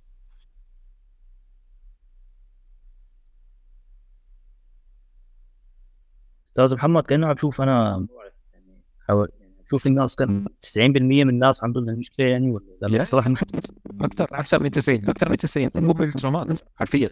It's the mother of all traumas. يعني تخيل يا ترى مين في شخص يعني من الناس اللي بعرفهم انه ما عنده مشكله بصراحه يعني ما بعرف ما لقيت يعني Like I said earlier, extroverted people with a good and kind behavior. But how many people are like that? Very few, صح? Okay, so now I'm putting him to the test. What do you think they would have done? If you told your parents that an older kid hit you, what do you think they would have done? Okay, he said they would have dealt with the kid or with his parents at least. They would have done something, definitely. Okay, remember this patient apparently is angry at the parents for some reason in the past, which is why he lost trust. He doesn't trust them, even though he knows she would do something. They would do something. So I'm asking, if history repeated itself and you were there right now at the moment when the older kid bullied you, would you have spoken to your parents about it? He said, maybe, I'm not sure. I'm just doing a quick test, just for the sake of testing, to see where his emotions stand at the moment. It's important to explore the reason that prevented you from feeling supported by your parents. In order to do that, I want you to revisit the memory of that older kid hitting you. I know it's not a pleasant thing to do so. I want him to go back to that moment, and I want him to really re-experience being hit and slapped by that kid. I just want the emotions to be present. I know it's not a pleasant thing to do, but I want you to relive that experience as if it's happening right now. Except, I want you to imagine that you retaliated. I'm testing the opposite. See? Retaliated by shouting back, telling him that you're going to tell your parents and that they will deal with him. Imagine doing that and tell me how you feel. I'm testing the opposite to see if there's any resistance and what kind of resistance is happening. So he said, I feel that my parents wouldn't take it, wouldn't take what I told them seriously. He doesn't believe that his parents are going to take it seriously. They're going to be like, they will instead avoid reacting. My parents weren't really there for us. They were busy with other problems. Okay. So he feels that if he told his parents, they would be like, oh, it's okay, they're kids playing. Okay, kids hit each other. No, that's fine. They wouldn't actually take it seriously. They would just take it as a casual thing happening in the street. They were not that type who actually paid attention to this because of other problems that they had. So do you think your parents are good people? I put him to the test. He had to ask the question. And he said, yes, of course. He doesn't think his parents are bad. Okay, then why do you act as if they don't care about your feelings and what happens to you? You're acting as if they don't care, as if they were bad people, but you do. You just said you believe they are good people. So he said they were always busy with their own problems. If they cared, they would have given me the priority. I never felt supported. So this kid never felt supported. He felt that his parents were always busy with other things. So the therapist said, are you saying that you're angry at your parents because they weren't there for you when you needed them?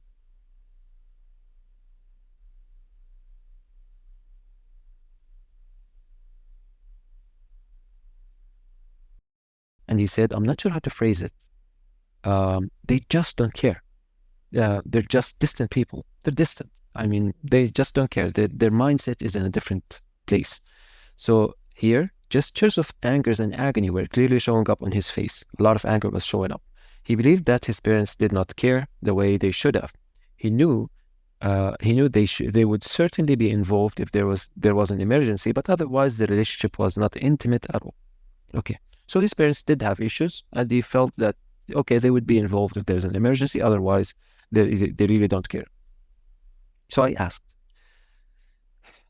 in the language of a child, I want him to just say words, simple words, to tell me how he feels. In the language of a child, say if you were 5 years old, how would you phrase what you want to say to your parents? Just imagine your parents in front of you, and in the lexicon of a child, how would you phrase how you feel? He remained silent for a while, so I continued. He did not answer. So I continued. Would you say, for example, you were never there for me? For example, would you shout and say, you were never there for me, you don't love me? How would you phrase it? If you would talk to your parents right now, how would you phrase it? He said, I very much would. Yeah, I would say these words. I would shout, I would tell them, you were never there for me. Okay, strong words can come, etc., etc. So he told me, yeah, I would say these words. So strong emotions started coming out with him during the session. And like we said, it's a lot of anger. There's a lot of anger there. So he was getting angered.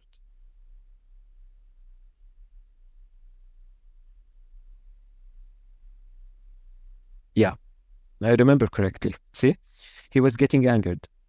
I tell them that I hate them for it. I do remember him saying this word. I hate them for it. They did not care about me when I needed them and left me alone and abandoned. I felt like an outsider. I did not feel that I belonged, etc., etc. So his feelings were extremely strong. So is this feeling more prevalent when you think of your mother or your father? So I'm trying to specify. Okay, you said some pretty strong words. You said some pretty strong words. So these feelings, are they directed more towards your mom or towards your dad? I'm trying to identify a dominant feeling. Okay, step number 2. So he said both. It's hard to differentiate. Yeah, I'm angry at both of them. Okay. Are you saying that you lost trust in both your parents at the same time? Both at the same time? And the patient said, maybe it happened with my dad before it did with my mom. I'm not actually sure. So maybe he did lose the trust in his dad before he did with his mom. I can now begin to explore the first incident. Can you identify the roots of the anger you're experiencing right now? The time you began to feel like an outsider. So we're trying to figure out the first event. Can you figure out or remember the first time that you felt alone, unsupported, that you did not belong, etc., etc.? Nice. So he told me it's hard to tell. It's been there since I was a little kid. Now, obviously, I might attempt to do the blind procedure. So I'm telling him, I know you feel that it's always been there, but let's go backwards in stages to examine things further. Did you feel this way when you were 8? This is another way to apply the blind procedure, by the way. Okay, so sometimes I would tell him, when was the first time you are right now at the very first onset of the problem? Is it inside the house, outside the house? What time is it? Day, night, the age? I would ask it this way. But this is another way to ask to perform the blind procedure. By simply asking, for example, I would say, did you have it at 8, at 7? Did you have it at 6, at 5? If he said yes, maybe I would ask him, did you have it at 4? He would say no. Okay, so what happened between 4 and 5? And we would start to narrow down the possibilities to get to come up with an event using the exact same questions, like inside the house, outside the house, etc. We would still apply the blind procedure the way we know it, but this is a good way to begin, okay, to go backwards in time in stages. So, did you feel this way when you were 8? See, this is why it's important to go through different cases, because we can see the resolutions from different angles. So, did you feel this way when you were 8? He said, yes, I did. How about 7? Yes, I did. 6 years old, 5 years old? I think so. I still had the problem. I felt like an outsider. I did not feel that I belong. Okay. So did you feel this way when you were 3? He said, maybe. It could have started around that time. So 3, there's a maybe. Great. Can you confirm that you felt completely fine when you were 2 years old? He said, maybe it started around 3 years old. So now I'm asking him, would you tell me you were completely fine when you were 2 years old? And he said, I think so. Yes. Bingo. That's what I need. He knows now that he was completely fine when he was 2 years old. So something happened in between 2 years old and 3 years old. So he immediately began to relax as he said that. Somehow, due to the mere realization of having his problem started at a specific time, in contrast to always being there. The moment I asked him, would you say that you were completely fine at 2 years old? When he said yes, I was fine, it makes him remember how he was at that time. And that alone does something. Okay? So I asked again, all right. So I asked now, okay, so now it's time for me to start looking for the problem, the traumatic event. So, all right, those feelings of anger must have started briefly afterwards. Okay, so between 2 and 3, something happened. can you recall the first time you felt significantly angered by your parents? He thought a little. Now I'm checking if he has a memory. Maybe he does. In which case, if he did not, in which case I would just perform the blind procedure. But it's worthy to check first to see if he remembers something. So when I asked him the question, he did remember 2 incidents.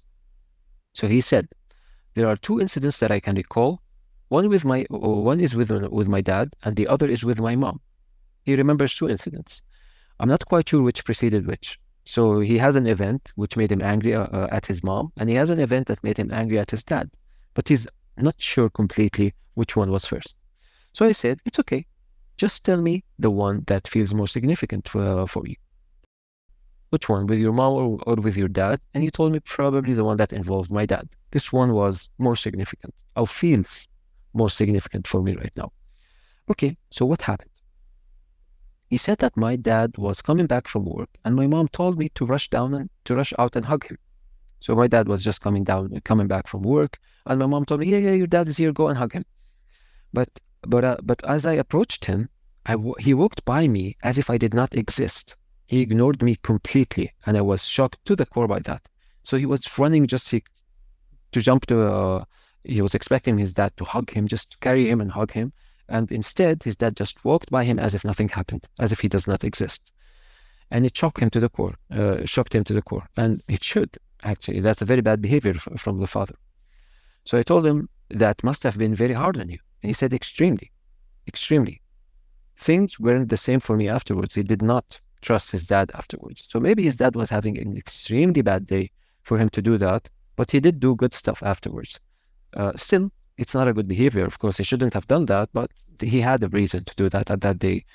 So it is a trauma, and it is also related to this person's inability to forgive his dad despite whatever happened afterwards, because his dad definitely did good things afterwards. So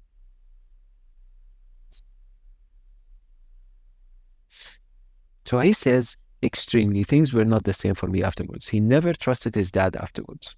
So how old are you? Do you see, guys, how easy things could be if we can simply tell the person, can just forgive him? Can just forgive him for it. I mean, if it was that easy, if a person can really say, yeah, I can forgive him, everything, all what followed would probably change. But the mind doesn't work that way. We have to trick the mind. We have to figure out a way to deliver that feeling and to have the person actually clear the heart intelligently by getting through the resistance and whatever blocks are in there.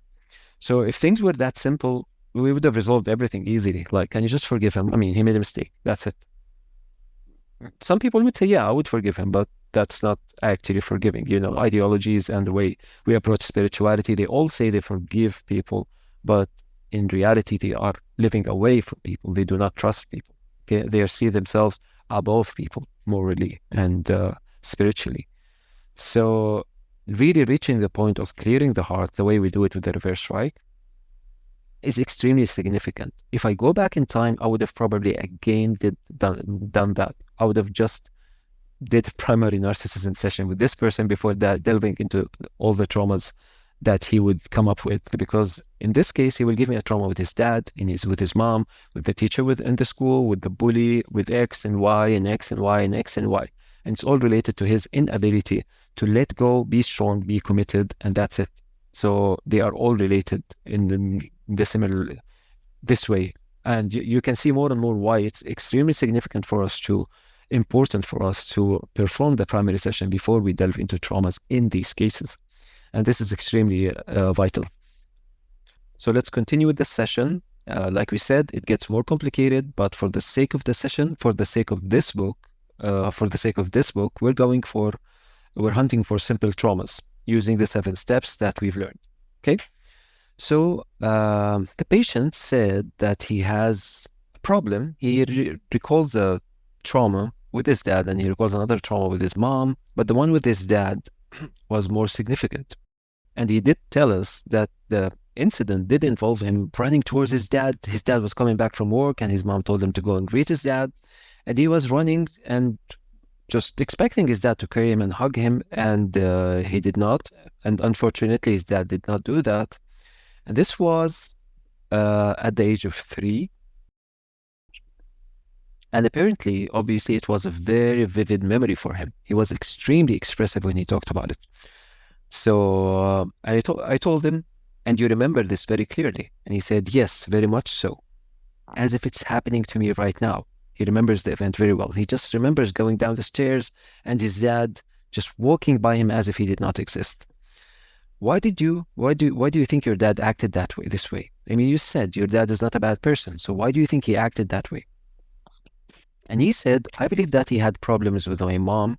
And actually, my mom used me, and she used me that day to try and ease the tension between them. So he had a problem with my mom. They had some issues, and she was trying to use me to get me to like ease the situation.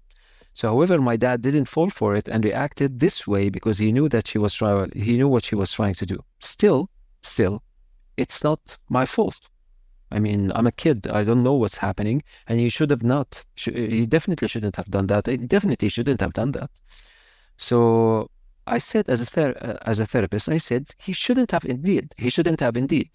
But we cannot change what happened. Okay, it happened. Your dad made a mistake. We can only change how we perceive things. However, you did say that you know your parents are good people. So he did admit that his parents are good people, and he said yes.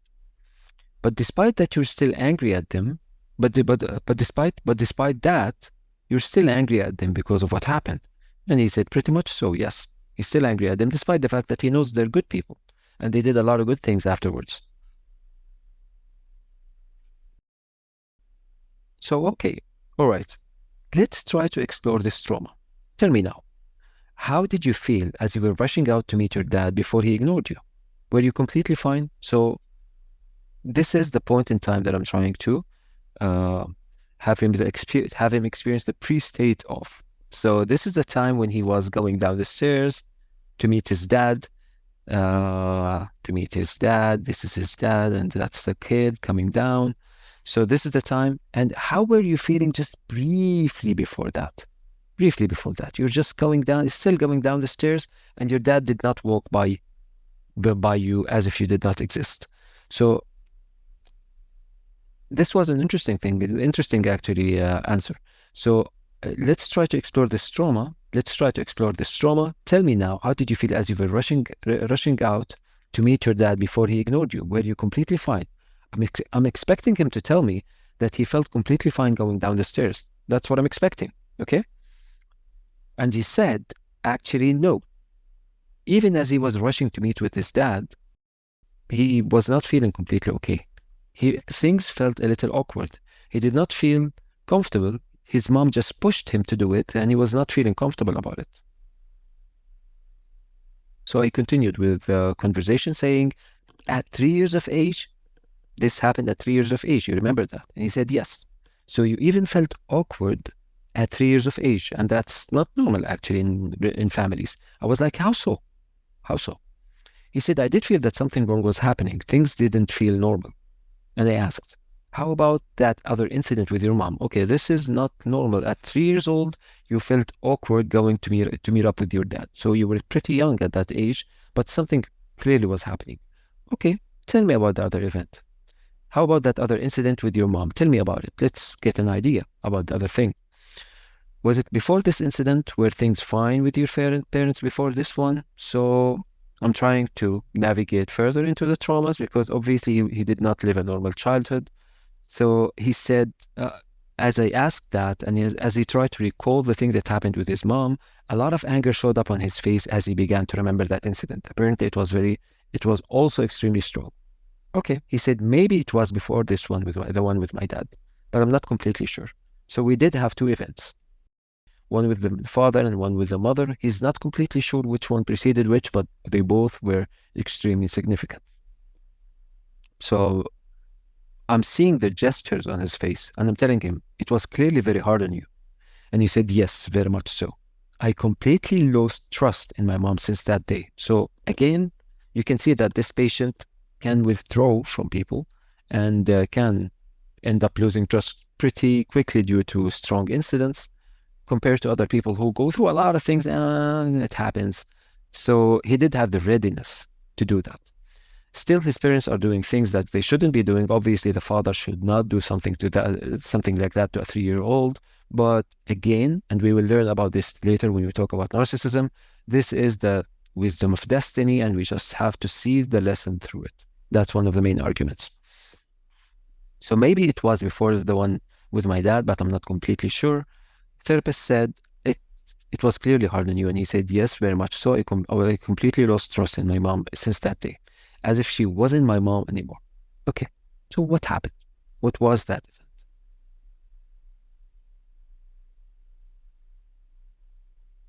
And he answered, I was playing with a new toy I had, and I was very excited about it. However, as I was playing, I made a lot of noise, which led my mom to get angry. So he was playing with a toy, and he was making a lot of noise. His mom got angry. She warned me that if I did not stop, she will rip it apart. She told him, if you do not stop, I will come and I will rip it apart. Of course, a little kid wouldn't take that seriously. He thought she was joking, and he never conceived that she would actually do that. But I didn't take what she said seriously and kept playing. She then came towards me, looking extremely mad, and actually took the toy from me and ripped it apart right in front of my eyes. She actually came, she took the toy, snatched the toy from the kid, and she ripped it apart in front of him. How old were you there? How old were you? And he said, about 3 years old. Of course, that's another extreme action from the mother that shouldn't usually be done. Not that way. There are other ways to ground, but people make mistakes.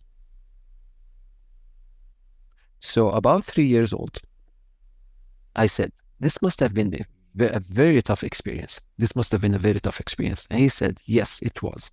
I actually remember how I looked at her as she did it. My eyes were watering, and I couldn't believe what she did. Did this really happen? Did you just rip the toy? He never conceived that actually can happen. I never trusted her again. The therapist said, would you say that this was the moment you lost your sense of safety and faith in your parents? I'm trying to figure out. This is the point where your toy got ripped. Is that when things changed? Were you completely okay before that? I need to know that. So, would you say that this is the moment you lost your sense of safety and faith in your parents? He said, maybe. I know I was very confident and felt completely safe before that moment. He kind of confirms that he was fine before that happened. Okay, I understand. I'm trying to put a logical argument. Now I know when the problem has begun. He had several issues, but we did pick one, and we're trying to work with it. So I understand that this must have been a very tough experience. However, remember that it's just a trauma that led you into believing that your mom doesn't care about you. He knows that his mom cares, and he knows that his mom is good, but she made a mistake. So I want you to bear with me as I continue the course of dissolving this trauma. Is this okay? Okay. I said that because he was extremely affected. He was very emotional.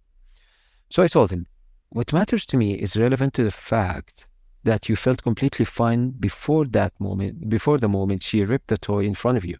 And this you can confirm, correct? See, I'm explaining to the patient how traumas work.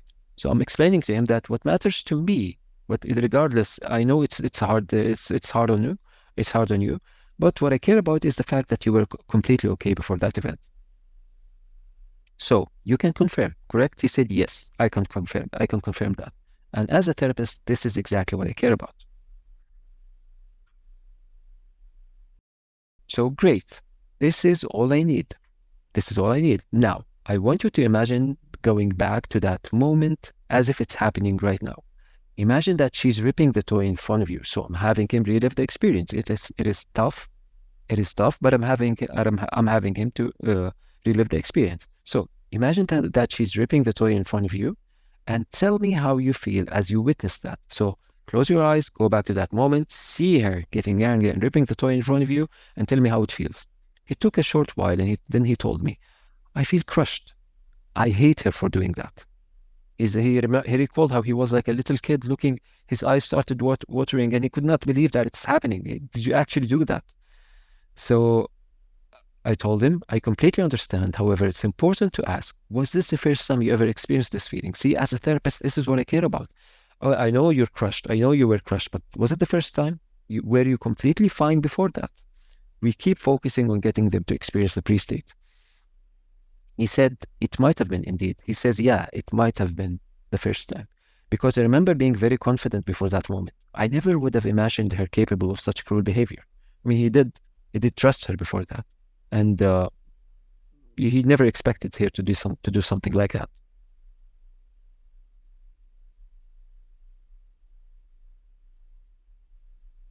Okay. So how did you feel towards her before this event? Did you trust her? He said, yes, I did. She was my friend. Okay. Tell me now, what were you doing just 2 minutes before she came and ripped your toy apart? This is the part we want. Now we're trying to summon the pre-state. I was just playing. It was a typical night at home. How did you feel then? He was happy. Things were normal. So before she ripped his toy, he was really happy. He was playing. Things were normal. If you looked at your mom's, that's another way to have him experience the pre-state. So if you looked at your mom's face at that time, how would you have felt? Just go a couple of minutes before, as you were playing, look at your mom's face from that perspective. And how would you have felt? He said, she was my friend. She was my friend. I felt fine and I felt loved. And the therapist said, can you mention any beautiful memory preceding this event? Give me any memory that you remember with your mom, where you were fine, you were friends, and you loved her. He thought for a short while, then answered, I don't feel anything specific coming to mind. He did not really actually, he did not actually recall something specific. Okay, so I pushed him with the blind procedure, I think. Let's see. Yeah, I did. So I don't feel anything specific coming to mind, so I'm doing a standard application of the blind procedure. So I said, all right, let me ask you a few questions. I just want you to answer them spontaneously with whatever comes to mind. Your answers don't have to be accurate. Is this okay? I will ask questions. Give me any answer that comes to mind. Yes, sure. Okay. Take yourself to a time before the day she ripped the toy in front of you and imagine being there. Were you with your mom? Right. You are with your mom right now, a few days before the traumatizing incident. Whatever your memory has taken you, just give me spontaneous answers as I ask. Is it day or night? See, simple application. You are now at a point in time with your mom. Yeah, you are now at a point in time with your mom before ripping that toy. You know you were friends back then, so you are at any moment before that. And just give me spontaneous answers. I don't care if they were accurate or not. I just want you to give me spontaneous answers as I ask. Now, this is a typical blind procedure.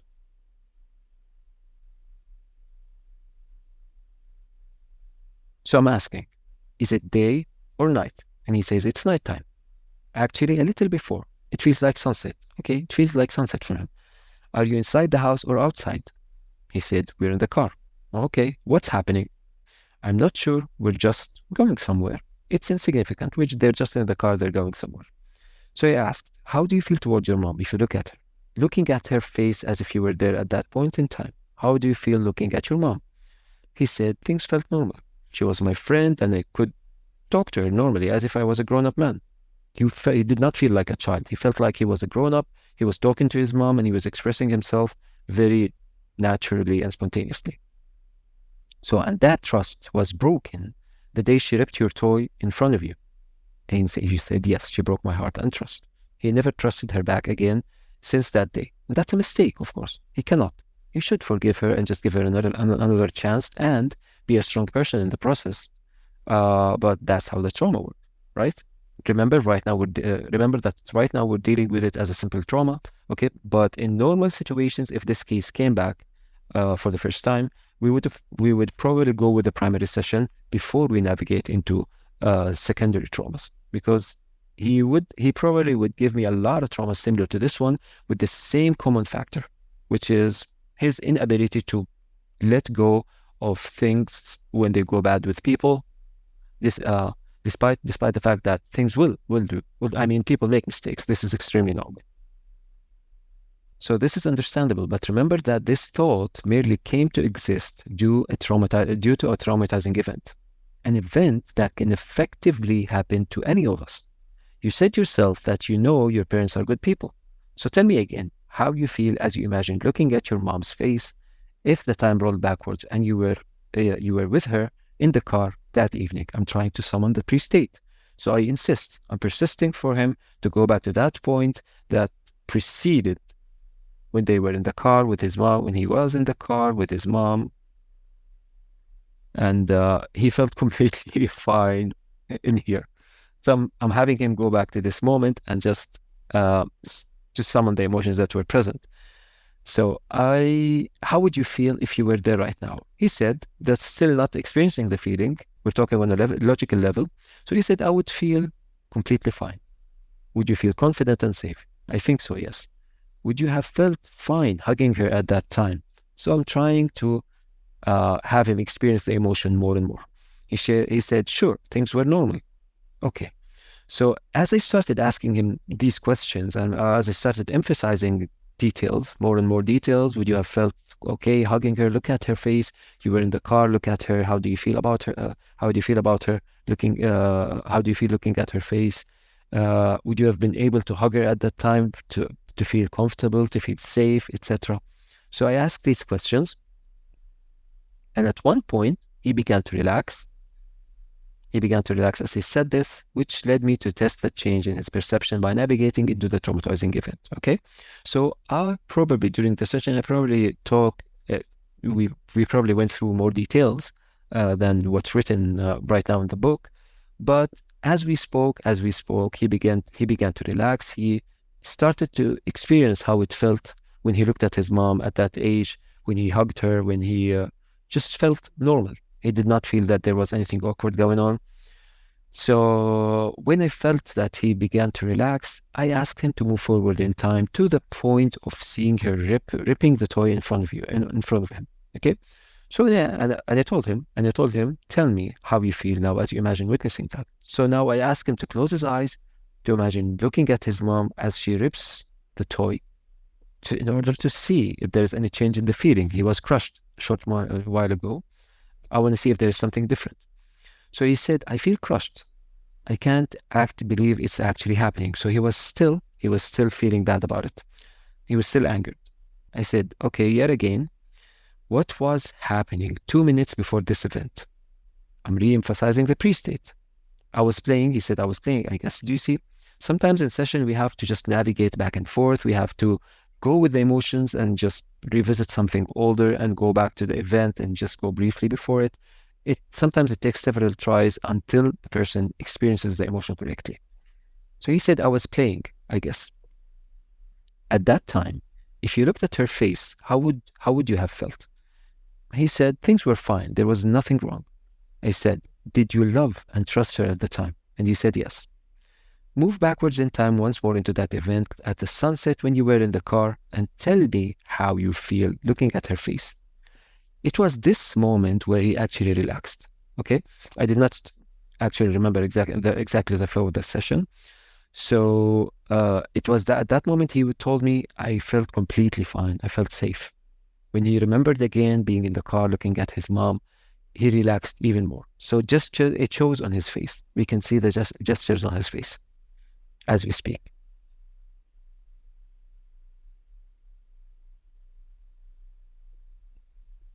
So I said, again, move forward in time and look at her as she rips the toy in front of you. See, I'm moving back and forth, testing the timeline.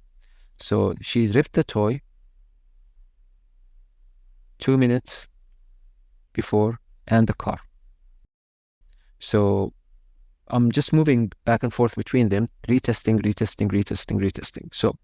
So again, move forward in time and look at her as she rips the toy in front of you. How does it feel?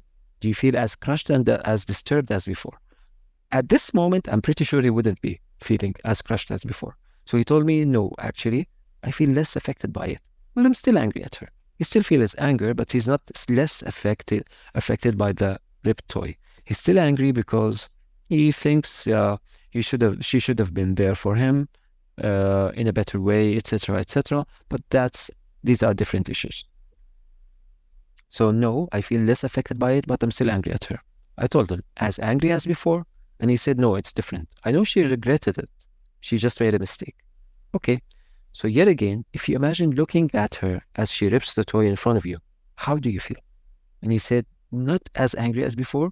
I feel that I'd probably react differently even. It was cruel, but I don't feel that it's enough to lose my faith in her. So yeah, she made a mistake. See, the event changed.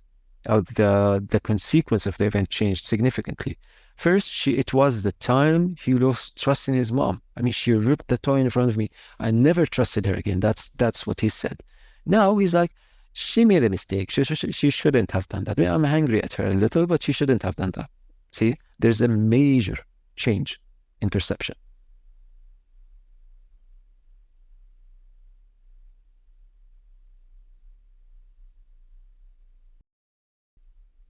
So fast forward in time to this very day, can you say that you are capable of hugging her comfortably? That's a nice test. We did speak about it earlier yesterday with Razan. She told us that she uses this test a lot in her sessions. So fast forward to this very day, imagine hugging your mom. Can you imagine doing that comfortably? And he said, well, I'm a little angry at her, maybe not completely comfortable, but I think I can do so to a reasonable extent. So he was feeling better about his mom after what we did. The feeling is actually strange. I feel that my confidence in my reaction has been restored. He did feel something different. He was afraid to react since that event because when he reacted, she ripped his toy apart. So he ended up being afraid of reacting to anything that happens. But he felt at the moment that his sense of confidence is returning, that he can react. If someone does something, he can at least react to that. So I said, wonderful. Imagine a day passing and tell me how you'd feel as you retire. This is a test that I like to do actually. Imagine the day passing because he told me in the beginning that his problem is just being in bed and feeling completely alone. Okay, despite the fact that he has a family and he has a social life. So imagine just the day passing, you retiring to bed, being in bed, how would you feel? Do you still think you'd feel lonely? He said it's hard to tell, but there's a difference, and true. Because as we said, this is a primary narcissism session. It should be a primary narcissism session. But we worked on a single trauma in a direct and simple way. So definitely there's a change, but definitely there are other things that we have to be working on. So he indeed confirmed it. He feels there's a difference. He is imagining, as I imagine myself in bed, there's still an inconveniencing void, but it's also different compared to what I started with. I was feeling extremely bad about it. Now, yeah, I do feel kind of lonely, but at the same time, it's different, not as lonely. There is something different due to the fact that we worked on the issue with his mom. I don't feel that I don't have a family anymore. See, there's a change in there. So I said, your mind's attempting to make new connections based on a change in perception. You might need a little time to test how this settles in real life. If it's okay, I want you to test yourself by engaging with your family and friends.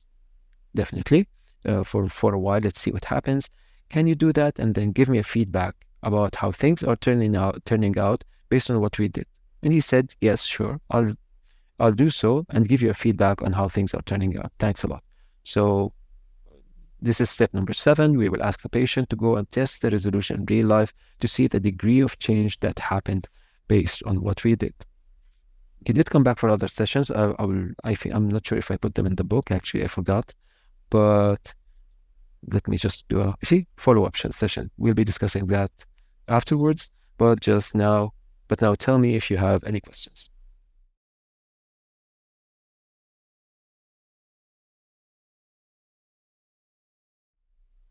So you remember, guys, the session that we were just talking about the person who had several issues with the family. He had an incident with the dad. He had an incident with the mom. So he came back. The patient improved a lot, but noticed that's taking form in bursts of anger when his parents do things that he doesn't approve of. So this is common actually. When the person begins to work on his quote-unquote self-esteem, okay, sometimes this anger starts to take off in different ways.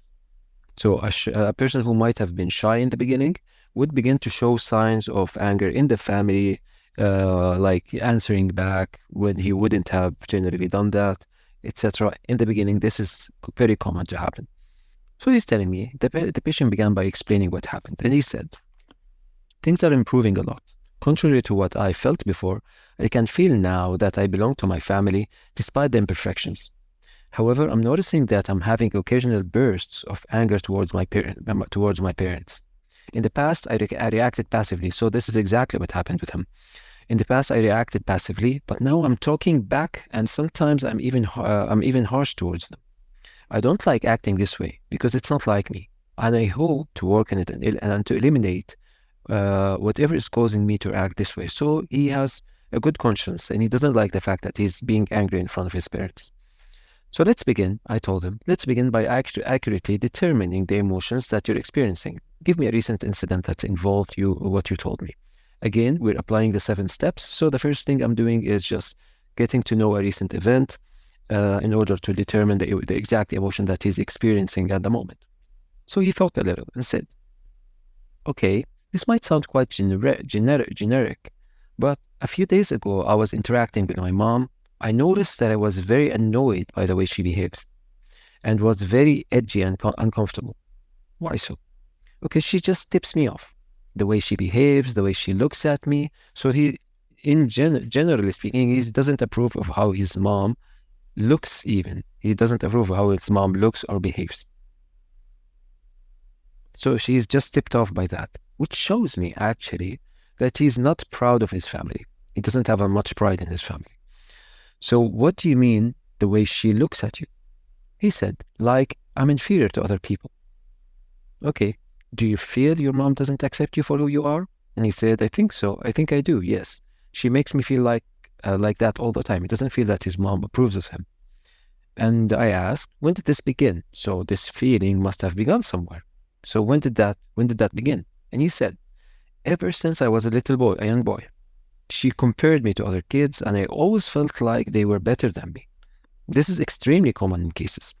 So the therapist would say, in what sense actually? And he said, in the sense of how they looked, as if I was inferior to them. SubhanAllah, I was telling you just this morning, I was telling you about a similar case with a woman concerning her mom.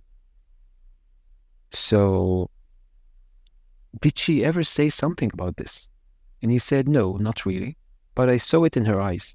When there were kids around, she always commented on how good they looked, as if I was inferior to them. So he felt that his mom does not approve of him.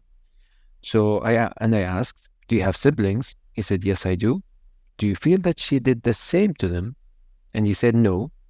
And I asked, are they better looking compared to you? And he said, not really. We are all generic looking. Yeah, nothing, we look normal. So I navigate backwards with this feeling. Obviously, his siblings do not feel the same way, and they all look the same essentially. So I asked, okay, I want you to imagine looking at your mom as if she's in front of you right now.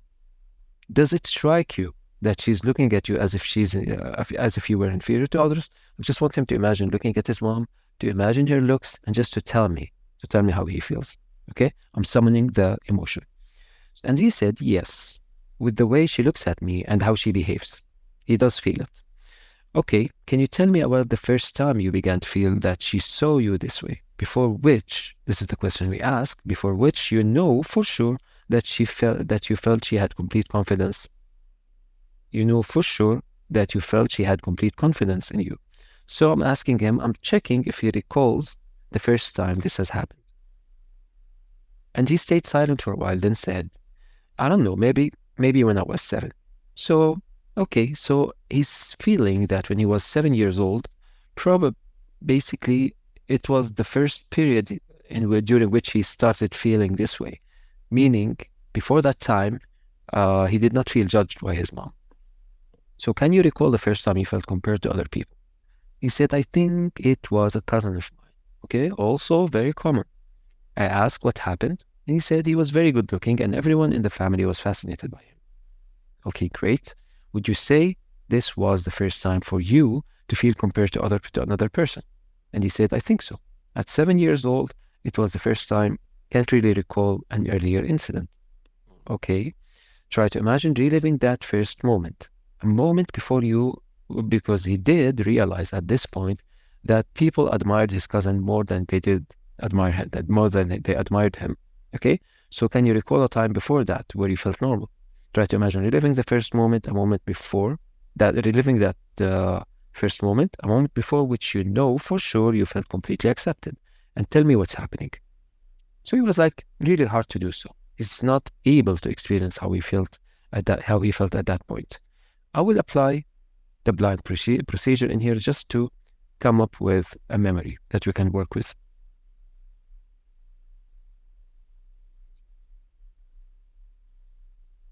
Okay. So I asked, just imagine being there and answer my questions with whatever comes to mind. It doesn't have to be true. You're now at the very first onset of feeling compared to your cousin. How old are you? Just give me answers, random answers. He said, about 3 years old. Is it day or night? I think it was in the afternoon. Great. What's happening? He remained silent for a while. He said, I really don't think I was compared to my cousin at that age. I wouldn't have realized it. I think I remember now what really happened. So another memory by doing the blind procedure, something else happened. He started remembering something else.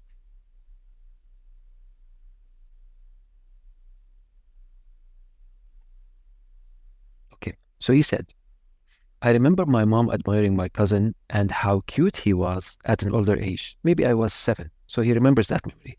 It was then that I made the connection. So he did make a connection. Please proceed. What was it about? What connection did you make?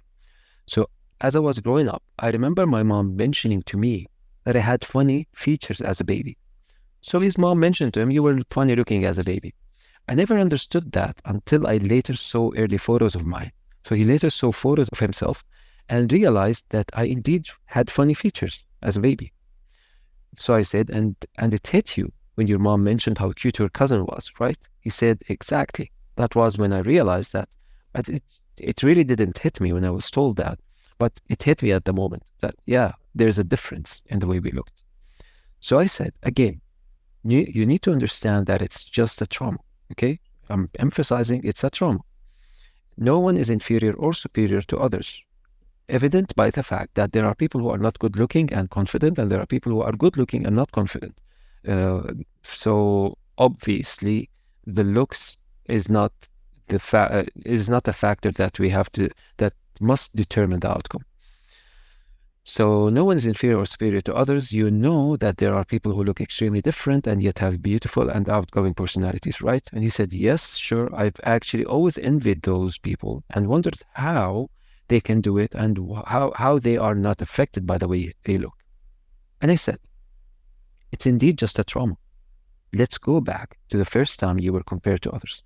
Imagine being there, then tell me what you feel is happening as you relive that scenario. So let's go back to that moment when you were 7 years old, you realized you are not as good looking as your cousin, and tell me what happened.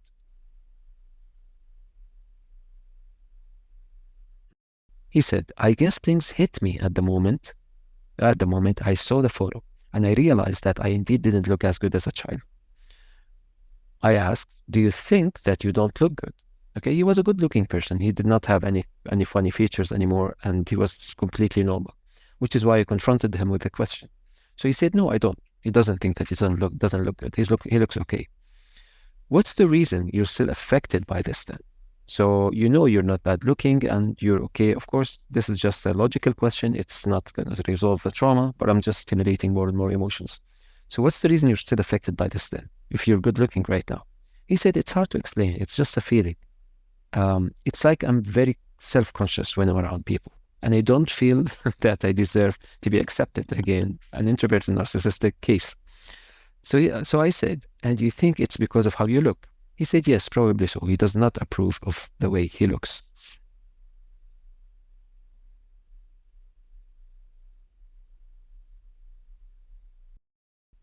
So I asked, you know you look completely fine now, right?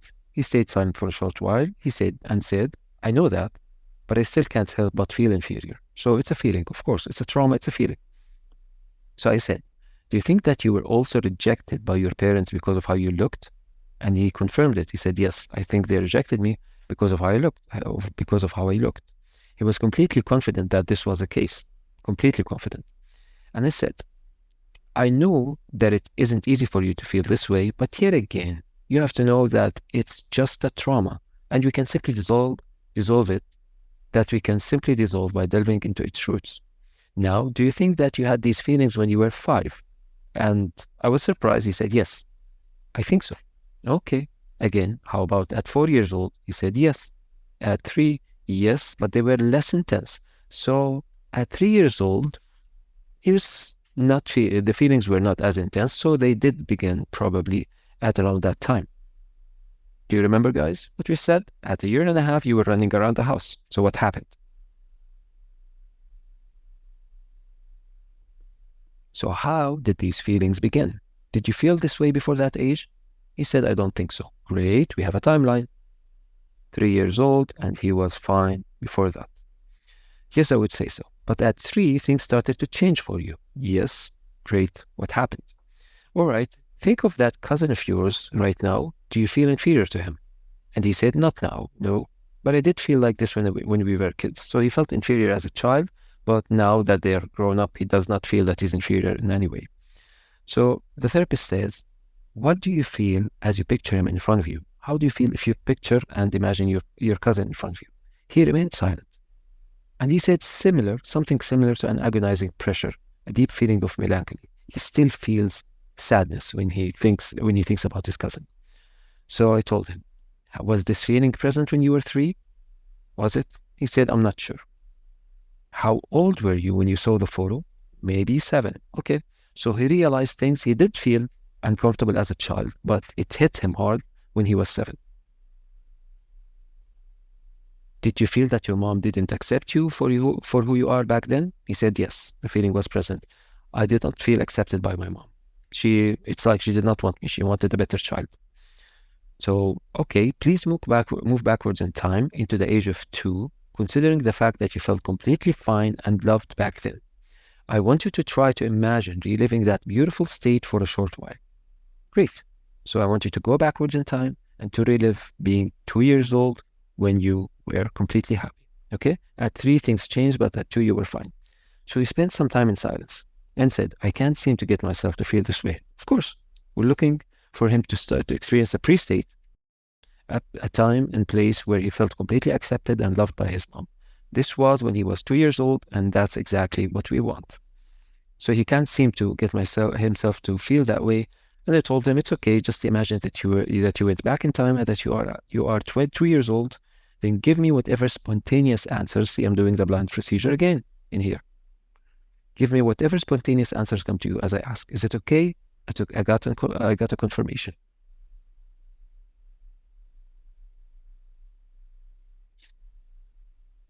So I'm telling him, all right, you're now at a random point in time back when you were 2 years old. Is it morning or night?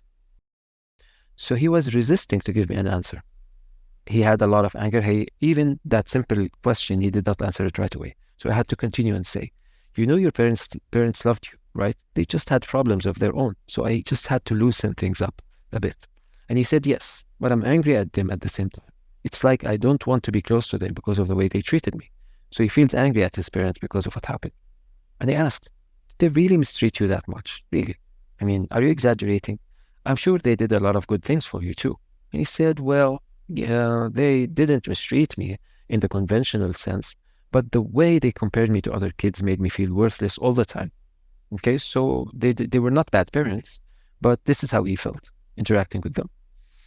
So I said, I understand how hard that must have been for you, but yet again, remember that this is merely a trauma that came into existence at a point in time. And I'm trying to get him to experience his pre-state at 2 years old. And remember, these sessions are before the primary narcissism session. So we could have changed the course of the trauma with few arguments before proceeding with this specific thing. But again, we are dealing with it as a simple trauma. Therefore, let me ask again, when was the first time that brought this feeling into your existence, before which you know for sure that the idea was not present in your life and you felt completely comfortable and confident around your parents? Again, if we can access and feel the pre-state, some relief will occur. He will be challenged later if he did not work on the root of the problem, which is his inability to let go of the anger, but we will have some relief in the process.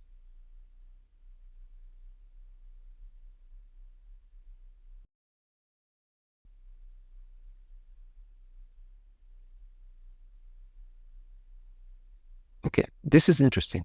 So I asked him about the time where he felt completely comfortable And he told me probably 2 years, at 2 years of age. Oh, sorry. So when I asked him about the time where he felt completely comfortable around his parents, he said probably at 2 years of age. But to be honest, I'm not sure what to think. I was indeed not good looking as a child. So he still thinks that he does not deserve to be loved by his parents because he was funny looking.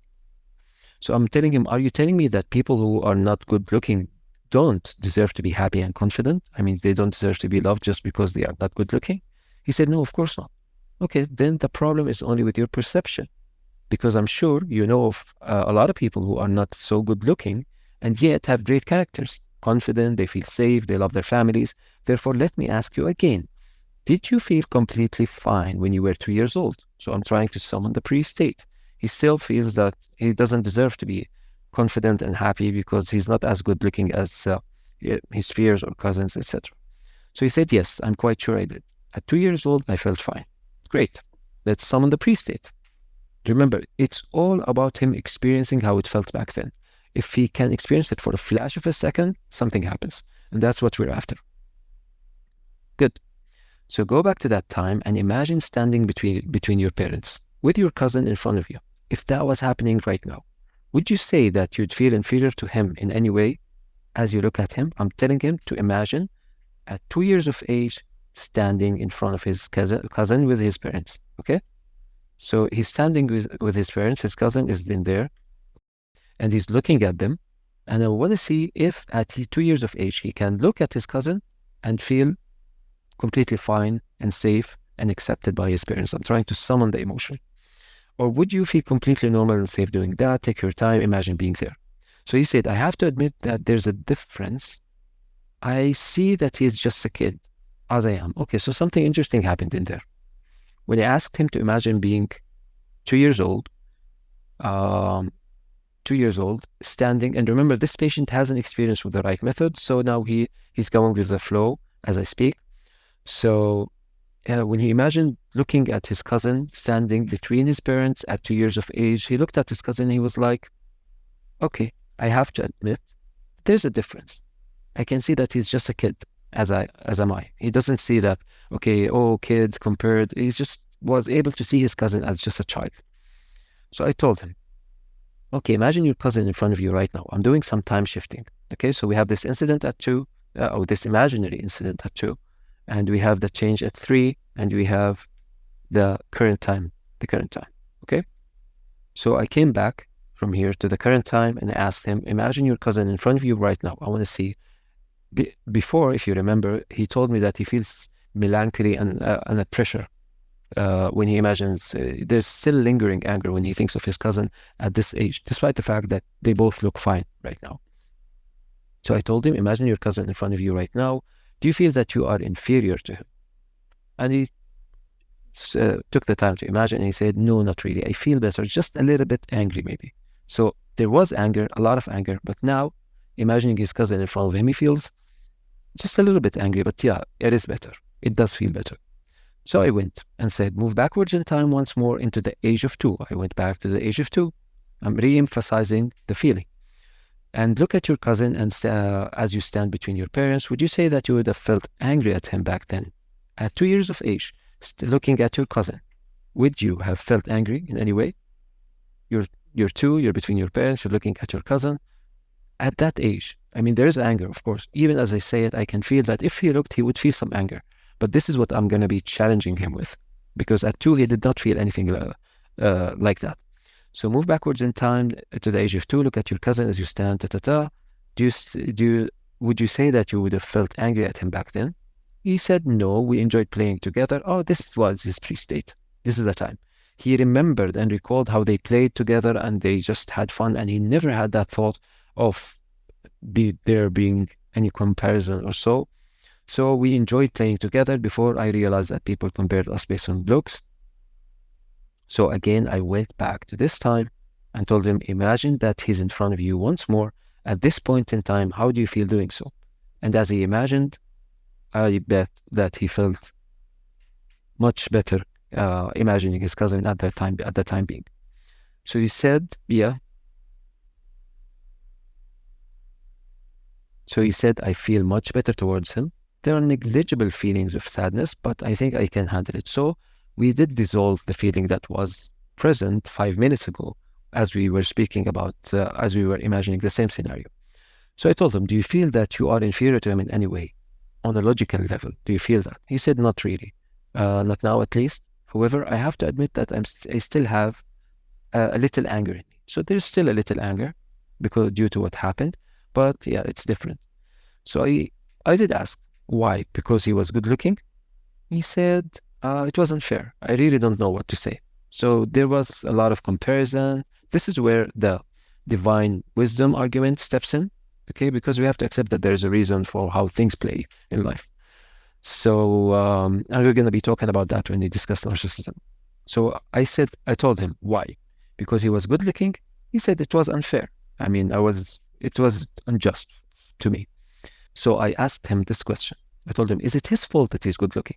I mean, he is good looking. There's a divine reason for that. Is it his fault? He said, of course not. It's not his fault. Okay, and you know that there are people who are less attractive compared to others, yet are completely okay with it and have wonderful characters. I mean, there are a lot of people who are not attractive at all, but just have beautiful characters and they're okay with it. They don't even think about it. And he said, I believe so. So I told him, what's the problem then? See, there is some kind of selfishness in here. I have to be the best looking. I have to be the most attractive. I have to be the one with, talent, etc., etc. So there is some selfishness in this. And at the same time, this person, I bet, has a lot of procrastinating going on, and is not really doing the work that he should be doing. See? So this is the combination that makes the blocks that stand in the way of the narcissism trauma. So he said there shouldn't have been a problem, I guess. I think I just need to take a break to digest all of this. So he has to digest the thoughts. He knows on a logical level that he doesn't have the right to be feeling this way. But at the same time, he's facing a lot of emotions, so he needed some time to digest what we just did.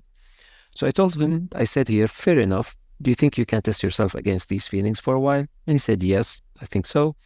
And I answered, great, please do so and give me feedback after a short while. Try to see if your bursts of anger, remember we have different issues. He came to me with the problem of having bursts of anger with his parents, and we did move towards different other issues and deal with the trauma this way.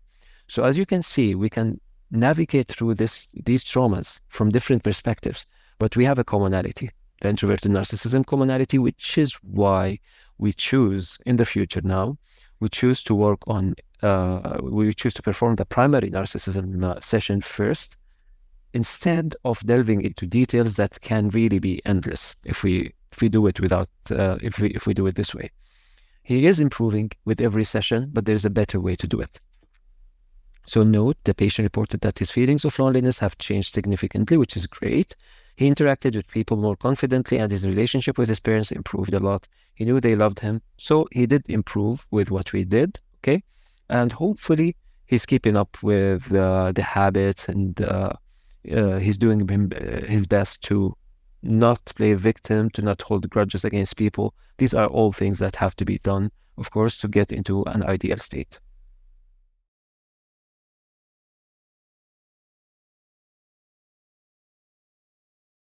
This case is extremely interesting because the patient was experienced in utilizing the ReiK method, and she helped me out. I think, was it this one? We'll just figure it out together, actually, because I don't remember the details. So a patient, I particularly like this case because it reveals some fantastic ways with which the unconscious mind can function in formulating its defense mechanisms. The patient was equally surprised when she realized what was happening. So she did not think that we will be resolving it this way, and it was a very interesting talk.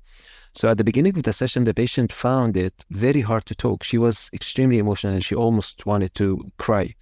And she was very sensitive and on the verge of crying. She spoke about different things without clear correlations, and I had to calm her down several times and ask her to tell me exactly what was bothering her. Eventually, she was able to speak consistently. So every time she would attempt to speak, she would cry. There were a lot of mixed up emotions, and she wasn't able to express herself comfortably. And then we began. So I told her, how do you feel right now? Try to give me a single word. Just give me a single word that describes how your feelings. So what do you feel? She said, I feel very sad. And I said, why? Why is that? She said, I'm afraid because my sister is very tired. She collapsed a short while ago because of a back injury. I feel frightened just having the thought that something might happen to her. So I asked her, is it something serious? She said, no, not really, not serious. She hurt her back because she fell. But seeing her tired and bedded for a while makes me feel so afraid. I also have to take care of her little daughter while she recovers, and I'm so afraid of the responsibility. I didn't mind it in the past, but now I'm required to take care of her all the time, and I'm just afraid of the responsibility. So she did not have a problem taking care of her nephew a while ago, but at this specific time, she's extremely afraid. She can't do it. So I told her, step number 1, give me an example from a recent incident that struck you in terms of this sense of sadness intensifying, preferably during the past week. Okay, you said sadness. Give me an example of a time where you felt extremely sad. She said, probably 2 days ago when I was taking my nephew to school, she felt extremely sad. And I asked, what happened? And why did that affect you negatively? You're just taking her to school. She said, I just experienced a great state of sadness taking her to school. I didn't want to do it. I didn't want to take her to school. And I asked, why was it significant for you? It's an easy task, relatively speaking. Do you feel uncomfortable taking care of her at home? And she said, no, not this way, no. But having to take her to school makes you feel this way. And she said, yes, I was tremendously uncomfortable doing that. And I asked, why so? Why are you uncomfortable taking her to school? So now she started revealing what was happening. She was not afraid to take care of her sister. She was afraid to go to the school. That was what's happening. She said, I don't like going there. She doesn't like to go to school. So apparently she had fears as a child. She did not like the school. She couldn't just wait to get out of school, and she did not want to go back there. So this is quite interesting, and I want to explore things with this in mind. If it's okay, you say you're extremely sad, you're okay taking care of your nephew at home, but you are extremely sad to take her to school. It's something you don't want to do. So imagine yourself approaching the school with your little nephew. You're approaching the school and you're looking at the building. Okay, how do you feel as you imagine doing that? She took a little while and she said, I don't like going to that place. She just hates going to that school. And I asked, what do you feel as you approach the building?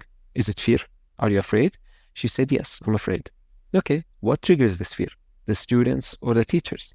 Try to imagine yourself standing in the middle of the school's playground and tell me what you feel as you do so. So imagine just standing in the playground. There are students, there are teachers. How do you feel?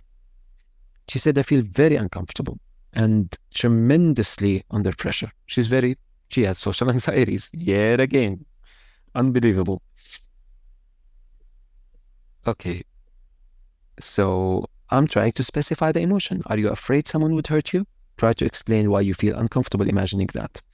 She said, I don't think someone will hurt me, but I feel a lot of pressure seeing all those people around me. I'm not sure I can explain why.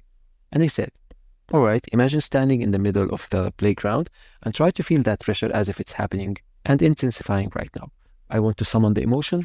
Imagine that you are standing in the playground between people and tell me how you feel and try to summon the exact emotion. So I gave her a little time and then I proceeded. I told her, give me your spontaneous answers as I ask you. I immediately went with something similar to the blind procedure. Never minding whether they're accurate or not, just say whatever comes to mind as I ask. You're back in your childhood, standing in the playground of that school. How old are you? I'm just trying to get some slips of tongue out of her. So how old are you? She said 12. Okay, good. And you felt under pressure doing that, right? During that period, of course. She said yes. Was this pressure? Okay, I'm going backwards in time and stages. This is, as we said, another way to apply the blind procedure. So was this pressure present when you were 11? She said, I think so, yes. How about when you were 10 or 9? She said, yes, it was there. Was it there when you were 7 years old? Probably, but I'm not sure. So we have a timeline. 7 years old, there's something that happened around that time.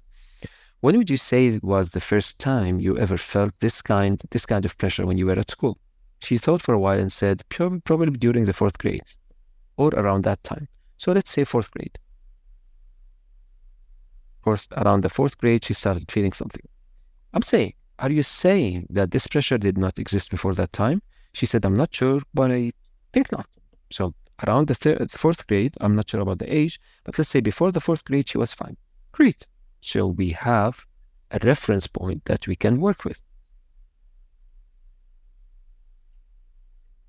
So I think what happened during the fourth grade? What happened? She said, I think I was scared of a particular mean teacher that came to teach us. Okay, so there was a teacher that triggered that kind of fear. What did she do? Her looks and the way she behaved, she just scared me a lot. Now, look at that. This case, fourth grade, okay, before that, she says she felt fine, okay, in regards to not liking being at school. So that's a single trauma that we can work with. But maybe this patient was introverted at a much younger age. Maybe at 5, she began to become introverted, and she does have the other symptoms that we spoke of earlier. So, but for the sake of this case, for the sake of this book, we are dealing with this exact simple trauma. Specifically, her being uncomfortable at school and due to a traumatic event concerning a teacher. So, look at her face. Yeah. Look at her face and tell me what's happening and how you feel. So I'm having her imagine that teacher. She said, I remember a particular incident. She's not doing anything to me, but she's punishing another girl. She was extremely mean. She was furious, and I was immensely frightened by that. She was shocked by what happened. So she had the readiness to be afraid, and that teacher triggered that readiness. So I said something, okay, I explored something. I told her, is it possible that you're simply afraid you'd meet this particular teacher at school when you take your nephew there? Is that the possibility? She said, no, not really. She's not there anymore. She retired a long time ago. Okay, so but you're still uncomfortable going there? She said, yes. Of course, the problem is bigger than that, but still we're dealing with a specific trauma. Eventually, if we can get her to experience the pre-state, there will be a change. That's the thing. There will be a change. Maybe we did not resolve all her problems, but in this, concerning this specific problem, we would have done a change. So it's completely normal to feel this way. It's simply how traumas work. Okay, I'm giving you an exercise. Imagine standing in front of the school with your nephew as if it's happening right now. Do you still feel you do still feel uncomfortable, right? So I'm moving down I'm just navigating through the timeline, and I'm trying to see if she feels uncomfortable, imagining herself, and I'm just resummoning the emotion. Okay, so this is the recent event with her nephew. Okay, and this is, let's say, for example, 7 years old or 4th grade. So she still feels uncomfortable. Great. Move backwards in time to the 4th grade. So we went back to that time, 4th grade, let's say, and imagine being in class and looking at her face. Then tell me how you feel. So I still want to resummon the emotion. So imagine looking at the teacher and tell me how you feel. She said scared. She's very intimidating, and she also has a way to make people feel guilty all the time. And I said, except you didn't do anything wrong, right? You didn't do anything wrong. She said, no, I didn't. Great. So we have the emotion and we're ready to explore and to go backwards for the pre-state. So I said, you know that you can't control or change other people. This teacher has issues. This teacher has issues that caused her to behave this way, and we cannot control that. However, we can certainly work on your reactions toward her behaviors and whether or not she does affect you. We will work on resolving the origin of your trauma, and with that, this perception should change. Makes sense? And she said, yes, it does. Great. Okay, let's proceed then. Imagine that teacher standing in front of you right now and looking at her face. Do you still feel that? Do you still feel intimidated and guilty? I'm still summoning the feeling. And she said, yes. Is it similar to the feeling you get when you imagine standing in the middle of the background? Okay, we have a mediating event, middle of background. We have the recent event, and we have the first trauma. And she said, yes. So she's feeling it in all these scenarios.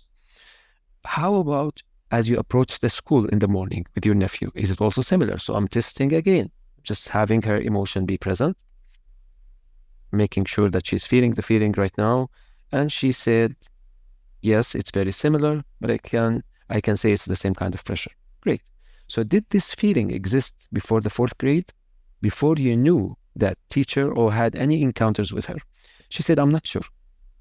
but it's possible that it didn't. So there's a possibility before the 4th grade that she did not have any problem. Would you say that minutes before you saw her punish that girl, so I'm establishing a moment. She was punishing that girl at this point. Would you say that before that you were completely okay? And she said, I probably did.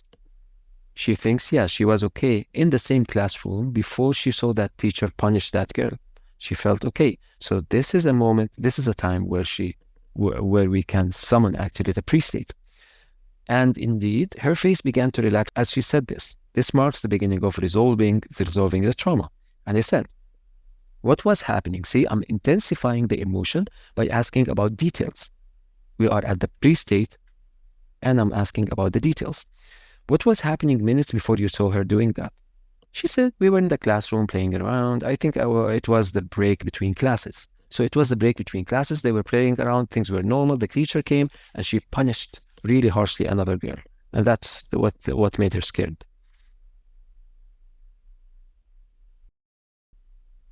Great. Did you feel fine about going to school back then? She said, yes, it was fine. I loved it. So she did love going to school back then. As you might have seen, this is a pre-state, and she is beginning already to relax because she was smiling as she said, yeah, I enjoy going to school back then. We were playing in the break between classes. So she is experiencing the emotions. So now I'm doing the time testing. Okay, fast forward to the time you saw this teacher punishing that girl. So now, after we experienced a little bit of the pre-state, I moved in time and I asked her to look at the teacher punishing that girl and to tell me how she feels. How do you feel doing that? She took a short while and she said, I feel much better actually, not as scared. Now, you all can feel it with me. Now, as we imagine this girl imagining herself looking at this teacher, punishing that little girl, okay? We can actually feel that, I don't know, we can feel the vibe that she's actually not as scared as she did a short moment ago. She was smiling and really didn't know what to feel as she recalled that incident. But there was a difference. She was imagining the teacher punishing that girl, and she was like, I feel much better about it. So I just said again, move forward in time, imagine yourself, and imagine standing in front of the school and looking at the building. What do you feel doing that? So now, again, you're with your nephew in front of the school. You're looking at it. You're approaching the building. How do you feel? And not actually surprisingly, she said, I feel much better about it. I don't think I even feel scared to go there anymore. It was obviously a revelation to her. It was a great moment as she realized she's looking at the building, and I don't mind going there anymore. She actually felt that way.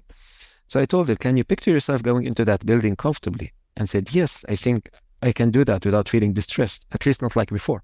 So in the beginning of the session, looking at the building, she was extremely scared, like just thinking about it. I don't want to do it. I don't want to go there. She had a lot of lingering anger and feelings. But once we accessed the pre-state and just went through some detail and saw her smiling and just feeling how things were before she was afraid to go to school, actually, because of the teacher and what came afterwards, immediately her perception in regards to going to the building started to change. And this is exactly what we do.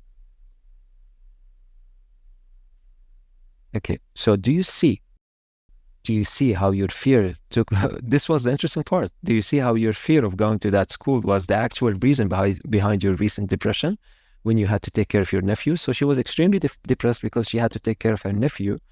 She did not want the responsibility, and the reason behind that was going to the school. She did not mind doing that at home, but just having to take her nephew to the school was terrifying for her, and she was extremely depressed and sad because of that. This was extremely interesting. So we elaborated and said, it's interesting how the unconscious mind works, right? And she was absolutely, I'm really astounded. This person did have an experience with the ReiK method, and she was extremely astounded to learn how the reason of her sadness and depression was simply and merely just having to go to the school. It was extremely interesting. So we tested things back and forth to make sure she wasn't bothered by the idea of taking her nephew to school anymore, and things seemed to be fine. And she was fine doing that afterwards because I know her personally. So she was completely fine doing that afterwards. So this was an interesting case, and we have a lot of interesting cases to explore. But for now, I mean, there are many cases in the book, as you can see, but they all deal with traumas in a direct fashion. Okay, we will be learning more advanced things later, but they deal with traumas in a direct fashion. And I think we are ready now to begin to test things out. We've given good examples to test things out with all of you to see how it goes how it goes as we practice it live. Yeah. So I have something to tell you, actually, guys.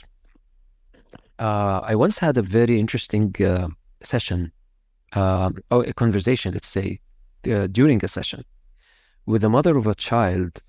She wasn't very young. She was maybe like 14 years old, but she had a lot of issues.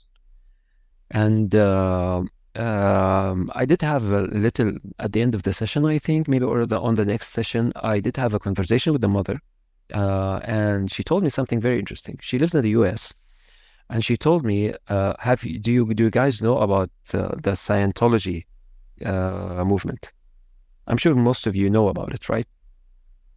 No. It's okay. Scientology is a very big thing in the US, and it's almost like a religion, okay?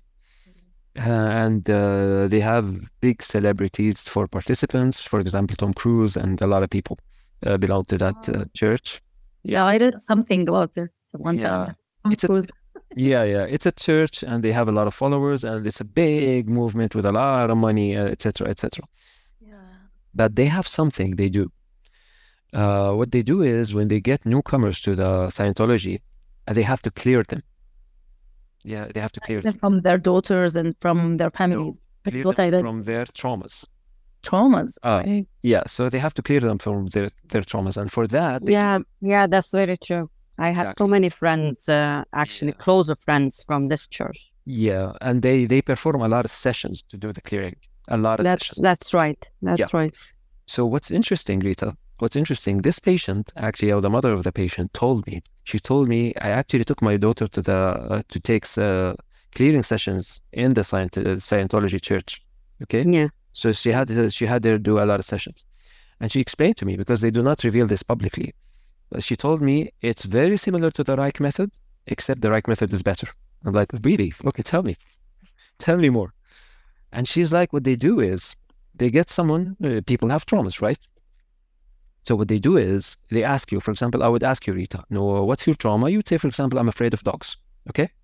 Mm. What they do is, they would go backwards in time to that event of the traumatic event. Let's say a dog bit you or something happened. So they would go to that moment, they would have you relive that moment. Then they would move forward in time and go through the events. For example, a dog bit you, then you went to the hospital, then they give you that shot, then you went to the house, you were in pain, then the next day came, then etc., and then they would do it again. They would go back. The dog bit you, and they would do that, and you just go to the first event and go through the timeline. Go to the first event and go to the through timeline until you relax. Okay? And this can take a lot of sessions. And they would do that for all the traumas that are apparent at the moment. And when the person feels that he or she does not have anything to talk about, they would say this person is clear. So she told me it's very similar to what you do in the ReiK method, but they don't go before that event. And instead of going through so many sessions with them, we are doing it in a single session, or maybe minutes. So this actually makes us proud. Yeah, this is what's different. The pre-state is the thing that pre-state. I never heard It's the about. thing that's different in the ReiK method. That's Many methodologies speak about the root cause, and we work on timeline, and there are a lot of things applied that way. Yeah, but the pre-state, this is, alhamdulillah, I think we are the first people who spoke of it this way. Yeah. this is- The it works. ReiK method, Right. Mohammed, is we don't have. It's very simple, very efficient. That's why I like it compared to the Scientologists. سهل ممتنع.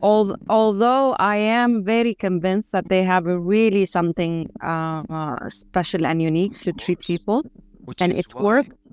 It worked with so many people I know. And when they say the person is clear, they mean by that they have cleared every single trauma that person went through all his life.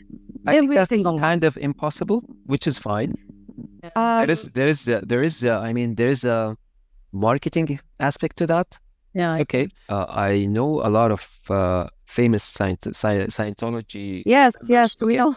And looking at their faces, not just Tom Cruise, no, a lot of other people, and just looking at their Yes. faces, I can see the traumas that are still present just by ilm al-firasa, just by looking at their faces. Really? Yeah, so it's nearly impossible to be completely clear. Clear. We can always do our best, okay? But what makes us proud is the fact that this is a very successful method, extremely huge in the world, and apparently what we're doing is similar, okay? Yeah, and very similar. apparently what we're doing is better, okay? Yeah. So this is yes, actually a great thing. yes.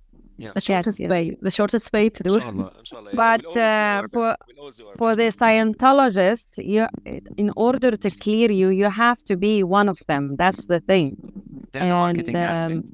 Yes, you have to be one of them, and you have to contribute. Blah blah blah. Pay a lot of money, on the etc. yes. On the other hand, ReiK is very simple, very cheap.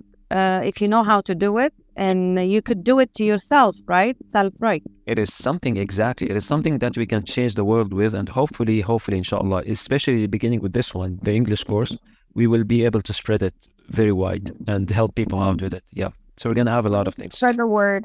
Spread the word. Yeah, that's our mission for sure. Yeah. No, actually, as you mentioned, no therapy, no past life regression, nothing else that takes you before the event. And it's just so fascinating.